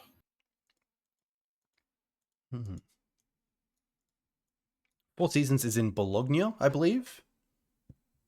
Bologna? It's Italy? Yes. Bologna. I've been to Bologna twice. Nice. They have, it's like Italy's Birmingham. It's the part of it that no one wants to go to. It's what now? Except for Magic. I don't mind this. Like Savannah into Mother of Runes. It's pretty much a 6 with the Dryad Arbor, and I think as a 6 I would keep this. Oh, absolutely. Both the screen spells are pretty good. We also get to play our fetch and crack it before we get ruined by an opposition agent. Yes. Julian, I'm going to consider doing Four Seasons next year. It's on a weekend this year. I can't do the European or the UK dates because of other commitments to like birthdays and family and stuff. So I'm now toying with the idea of seeing if I can go to like Japan or America for the Eternal Weekend. But it's a long way to fly to Japan, 20-hour flight or whatever, to sit in a convention hall. Yes.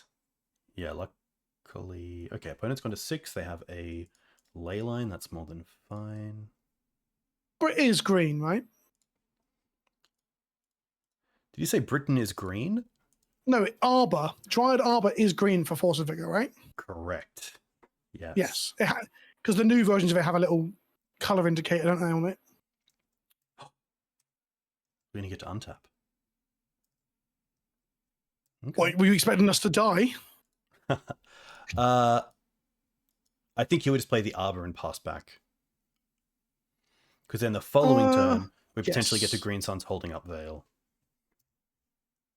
Green Sun's holding up Veil doesn't stop Agent from screwing us. Sorry, Green Sun's holding up Swords. Right, that's much better. Oh, this is going to be an Agent then? This is fine. I don't need to Swords this right now. I might as well hold up Veil in case they want to sorcery speed, and then we can just Swords at end step. Yeah. We want to dodge Thoughtseizes right now more so than... Oh, okay. So this is actually pretty interesting. This Force of Vigor is looking very tasty, yeah.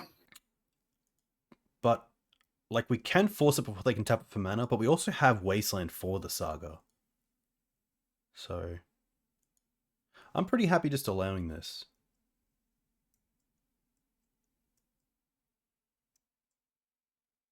Like you can force it right now and they can't make mana off of it. Correct. But the question is, do we really care about it? Like, do we care about it so much that we want to lose either the Veil or the Green Suns?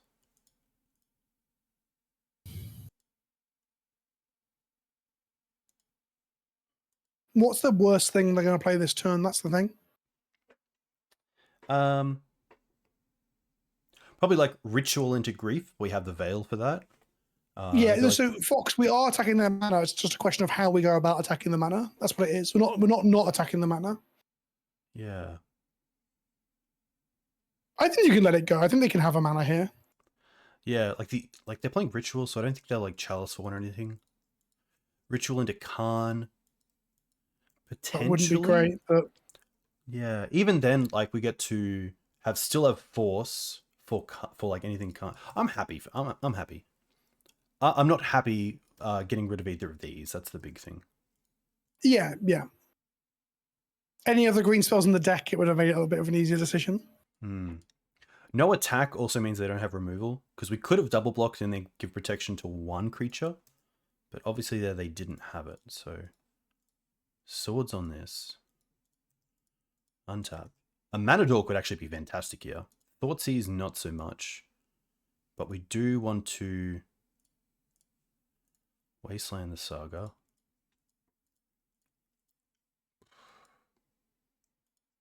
And then it's probably just attack with the Dryad Arbor, hold up Veil.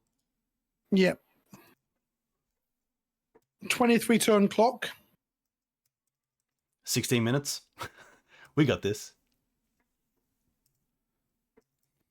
Is it funny that like attacking 23 times with a 60-minute Komodo actually might be cutting it fine? Another Saga. I'm okay with that. But They I don't have think to do that with mana. What do we draw here? Verdant. Okay, so that's a black source. So that does give us information. Yeah, we can use the information to figure out whether we need to get rid of that Saga before it ticks up again.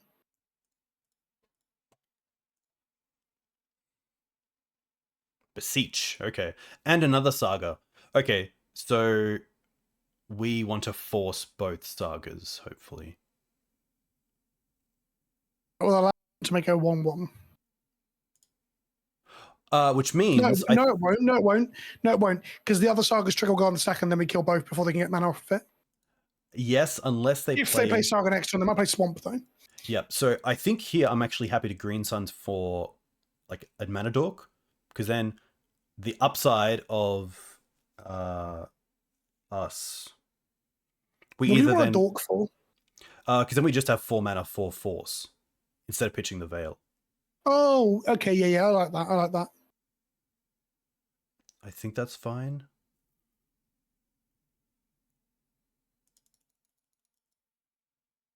I could also save it for Collector Ouphe, but at that point the Saga tokens are just getting too big that I don't think I don't think we need Ouphe right now or this game from the looks of things. Like I like the idea of holding it to get Knight. But we still need to hit another land drop for that. Could have attacked, but I think keeping the mum around is pretty good. So we'll see if they play another Saga. They don't. They play it smart. There's also a world where we just blow up their Saga and their Artifact Golem in their upkeep and leave them with Leyline, because... Wow, maybe not. Oh, okay. That's pretty good. That's very good.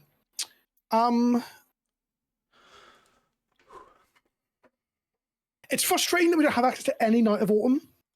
We do have Outland Liberator. Oh, Liberator's pretty good, because that... We can flip it as well and just... Yes. Like if their one card that they drew was Opposition Agent, we can't do much about that, so that's all good. But we do hopefully get Outland. And then I think upkeep, we will just trade these two for the Saga in play and the... We could have attacked there. We had a 2/2 Dryad Arbor into their 1/1 artifact. Correct. Yes, that's very true. Apologies. Yeah, so I think here we do want to get rid of these two.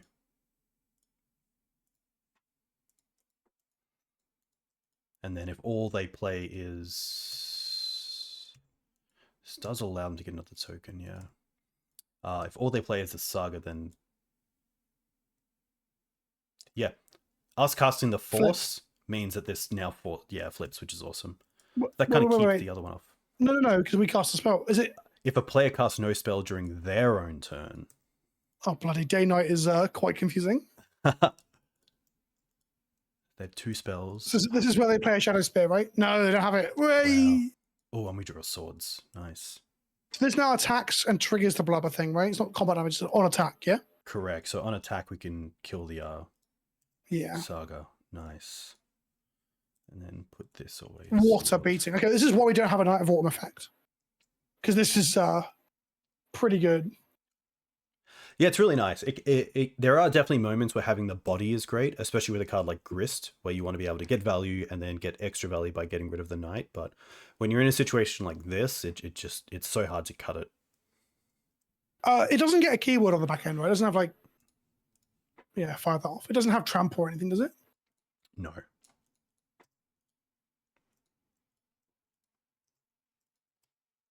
Nice. Oh, this is brutal. We can't wasteland them. What a shame. I really push it home. We get to get rid of the ley line now. Yeah, that's what I was saying. This is brutal. So good. That's really nice because it turns off like a ritual helm line somehow. Yeah, I wonder if like mono black helm players really, really fucking hate that card there, the Outland Liberator. If it's like one of their pet cards they don't like, because it seems very good in this matchup in particular. Where Especially like half the deck is enchantments and artifacts, yeah. Blowing up sagas, ley lines, helms, golems, chrome moxes. Do they play bridge out of the board with Khan? I assume they do. Definitely could, yeah.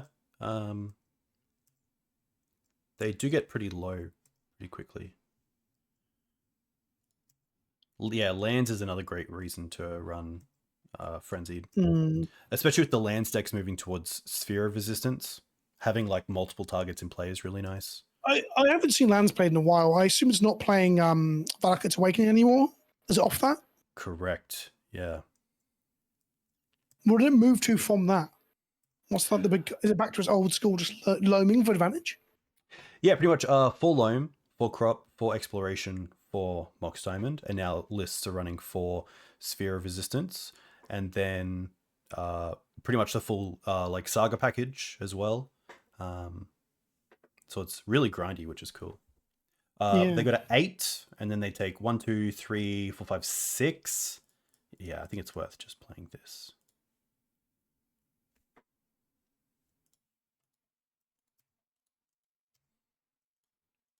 Just attacking with everything but the mum. Okay. Wowza.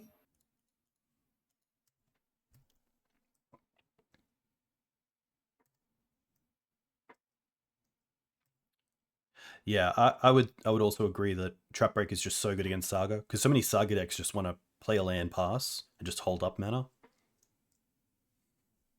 Which card, sorry? Outland Liberator. Oh, you referred to the back end. No one knows what that's called. Sorry, Frenzy Trap Breaker. What's the back end of Fable of the Mirror Breaker called? Reflections of the Kiki? Oh, okay. I didn't realize we were dealing with a nerd here. Oh my god, he knows. All right, here's one. We got it. Well done. Good shit. We got the 5-0. Very nice. I totally forgot that we got game 1. Did we? No, we lost game 1. We got game 2 and 3. Insectile Aberration. What is the back of Huntmaster of the Fells? Ravager of the Fells. Very nice. There we go. Yeah, but that's a classic one where there wasn't that many flip cards. What's the back end of what's the front end of the blue-white pathway called? Vince, it was really nice having you on. No, that is very No cool. one knows what any of the pathways are called, front or back. Are they the lands played in Pioneer? Maybe this is, I don't know what format they're played in. They're the ones that have a 1 color land on one front end and 1 color on the back. I think they're a wonderful design, honestly. Yes. Yeah. Well, Vince, very cool to get the trophy with you. A great. I know. If you don't get a trophy with others later on, I'm gonna lord it over them. Yeah, nice to come back. Like the agent game was pretty tough, but really cool to show. Otherwise, the deck has a lot of game to it. Yeah, this is inspired me. I kind of want to play Maverick on Monday night stream now, but very nice. Yeah, it's sick. It's good. Yeah, like, thanks to Harry 1232 as well for like a sweet deck list.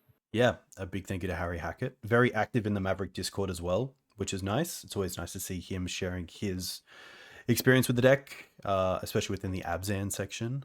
But yeah, this was cool. A big thank you for coming on. We do have 2 giveaways. One from Ultimate Guard. We have I'm actually going to quickly get them. He's gone to get them, so I'll talk to you, chat. Nice. He's gone. He's back. He didn't go very far. He's back. Really like these. So they're the Return to Earth boulders, which are really nice. They're all made from, like, I think, reusable materials, which is nice. So we'll give away one of these. And then we also have some packs of Cortex sleeves. Just so you know, Dukes, you are banging that box into your mic to the point that it might be not very pleasurable for the audience. Apologies. There we go. Cortex sleeves. There we go. So, yeah, the winner will get a boulder and pack of sleeves, which is perfect for the next event. And then Kai Saratarix is also partnered up, and we're going to give away a custom token from his set. So he actually ships worldwide for free, which is cool. So you can just talk to him, get a token, and go from there. So I think the way we do this is giveaway and then Kenobi. And then people can type Kenobi in chat to enter the giveaway. And I will draw 2 people from that. And we'll go. You know, you're such a fan of Star Wars. Why Kenobi? Oh my gosh, because of you. Why Pleasant? Where did Pleasant come from? So I'm named after a song by a band called Poison the Well, who are a Floridian post-hardcore band, and the song was called Pleasant Bullet. It's off the album You Come Before You. And then I smurfed on Warcraft 3 one day, and I just kept half the name, so Pleasant. I looked around the room, and I saw a copy of KOTOR, Knights of the Old Republic, the first one. So I like Star Wars, and I thought, I like classic Obi-Wan Kenobi. Let's go with Kenobi. And then that was it. And then that account did okay on Warcraft. Then I made an Xbox Live account that year. And then everything became that for a while. And eventually when I started doing YouTube, my YouTube account was called what my gamer tags and online aliases were called. So I stuck with it. Very cool. That's funny. That story sounded like the start of explaining why a legacy deck is called a certain legacy deck. Yeah, it's similar. I mean, a lot of usernames are kind of like that, I guess. Yeah. That band are touring that album at the moment in America. The 15 or 20 year anniversary, which makes me feel very old. And I'm hoping they bring it to Europe. So if anyone here watching, because I had it on stream once, I explained this, and someone said they actually knew the band because they're from Florida and from that scene. It's like, what? Cool. Small world, right? So if anyone here knows Poison the Well, tell them to bring that tour, the You Come Before You tour, to Europe or UK so I can go to it. Thank you. Nice. Why is Maverick called Maverick? There's a few stories about this. The main answer is that the player, Luis, had the username Maverick with an A as an @ sign on MTGO when he played the deck, and so people called it Maverick after him. But a lot of people also thought it was called Maverick because it's kind of left field, especially at the time when it evolved. People didn't really see it coming, and so it was very different to what other decks were trying to do in the format. So it wasn't playing by the rules, much like a Maverick wouldn't. Yeah, exactly. So it actually fit really well with the deck. Some people say it's because the guy liked Top Gun. Come on now. Come on, that's not. It's actually the only Magic the Gathering deck shown in the original Top Gun film. If you look very closely at a monitor in the background, there's a copy of MTGO playing the deck. Stop. When did Maverick come out? Like 1980 something? I think it predates Magic. Yeah. I think it's an 80s movie, right? Yeah, maybe the creators of Top Gun just really like Legacy. Yes, we'll go with that. You can actually find out more about this at the Green Sun Zenith history page, where I do cover this and also show the list that he ran, which Julian is correct. It was a Vile list that also played cards like Weathered Wayfarer, which is cool. I didn't know this was a new artwork for the card, but okay. Yeah, dope.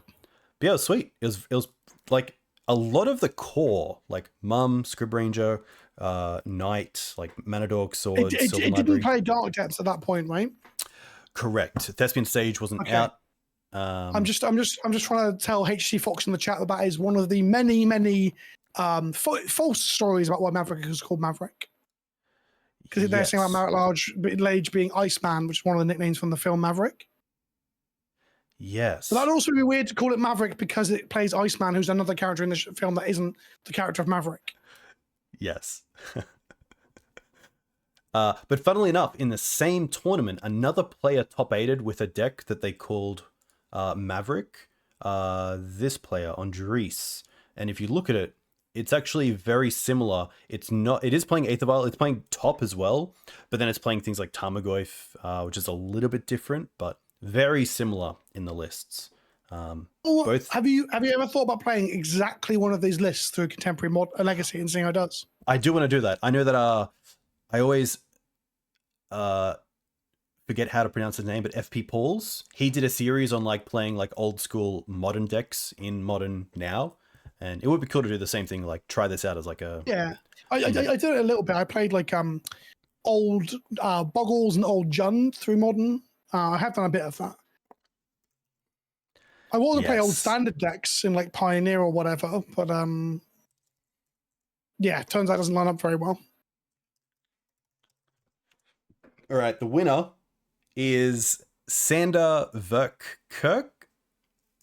Sander Verkirk? I don't know. I'm just trying to pronounce that. I don't know if that's correct either. Which is very cool. So send me a direct message on Twitter. Hopefully you know how to do that. And then for the next giveaway, which is the token for for Kai, it's just going to be Vince. So you put in Vince, you can win a token. Art enthusiast into Vincent Van Gogh. Speaking of tokens, is it true that if you sign up to your Patreon, you get a token each month? No, it used to be an altar sleeve each month. That's currently not on that promotion. That's cool. That's really unique. I like that a lot, that idea. Have you seen some of the altar sleeves that I used to have on there? I have. Honestly, they got me pretty close to signing up. But then I was like, I can't believe you didn't, you fucker. I know. You got me. But they do look really good. Honestly, they do look really good. Yeah, they were good. I'm thinking of going back to them in the new year. Because it's very fun to do as well. Have an artist have to like put together my stupid ideas. Like a Blasphemous Act was a man taking a huge shit on a toilet. Eternal Witness was a Santa Claus driving a trash can through the sky, dropping presents on people. Trash Santa, Eternal Witness. Stuff like that. Collector Ouphe was just a giant ham. Just a ham coming through the tree line, because sometimes you have to go ham, right? Collector Ouphe's very good at that. That's cool. Did you have the same artist doing all of them? Yeah, Dama Rider Neuromancer, who you can find on Instagram, and she does loads of altar stuff. I've got a video coming up talking about altars in general, not just altar sleeves, but how people go about painting onto cards. In the next couple of weeks, there'll be a video talking about that, showing off some of her artwork and an altar she's done for me. So people should subscribe to me on YouTube to see that. Yes. YouTube.com/PleasantKenobi. Correct. Nice. See, also, he knows it off by heart. There we go. Let me guess, Twitter.com/PleasantKenobi. Correct. Patreon.com/PleasantKenobi. Correct. Twitch.tv/PleasantKenobi. Correct. Nice. Look at that. Instagram and TikTok too all work that way. Boom. Okay. There's no current giveaway. Yes, there is. Look, I'm just gonna pick. Actually, no, it's done it. The Stream Elements is telling you there's no currently giveaway, but MTG bot has done it for you. There's two bots conflicting. Primitive Reason. Please send me a private message on Twitch, or if you follow me on other socials, let me know, and I'll put you in touch with Kai and get a token off to you. But a big thank you to Ultimate Guard and to Kai for partnering up. Very pleased and stoked to get the product from Ultimate Guard. Really, really cool. That's sick. But Vince, a huge thank you for coming on. I don't want to take too much more of your time. No, thank you. It's been fun. It's been a lot of fun. And enjoy the rest of it. And I hope the rest of these people are as good as I am at giving you minor backseat driving. You were great. I'll say tips. But you were great. Like, honestly, I feel like you were driving a lot of that. Well, that's why 5-0. But I don't want to say it. I don't want to take all the credit. But yeah. Nice. Would you like to plug anything before we finish this up? Everyone should subscribe to me on YouTube and comment in my comment sections about how nice I am.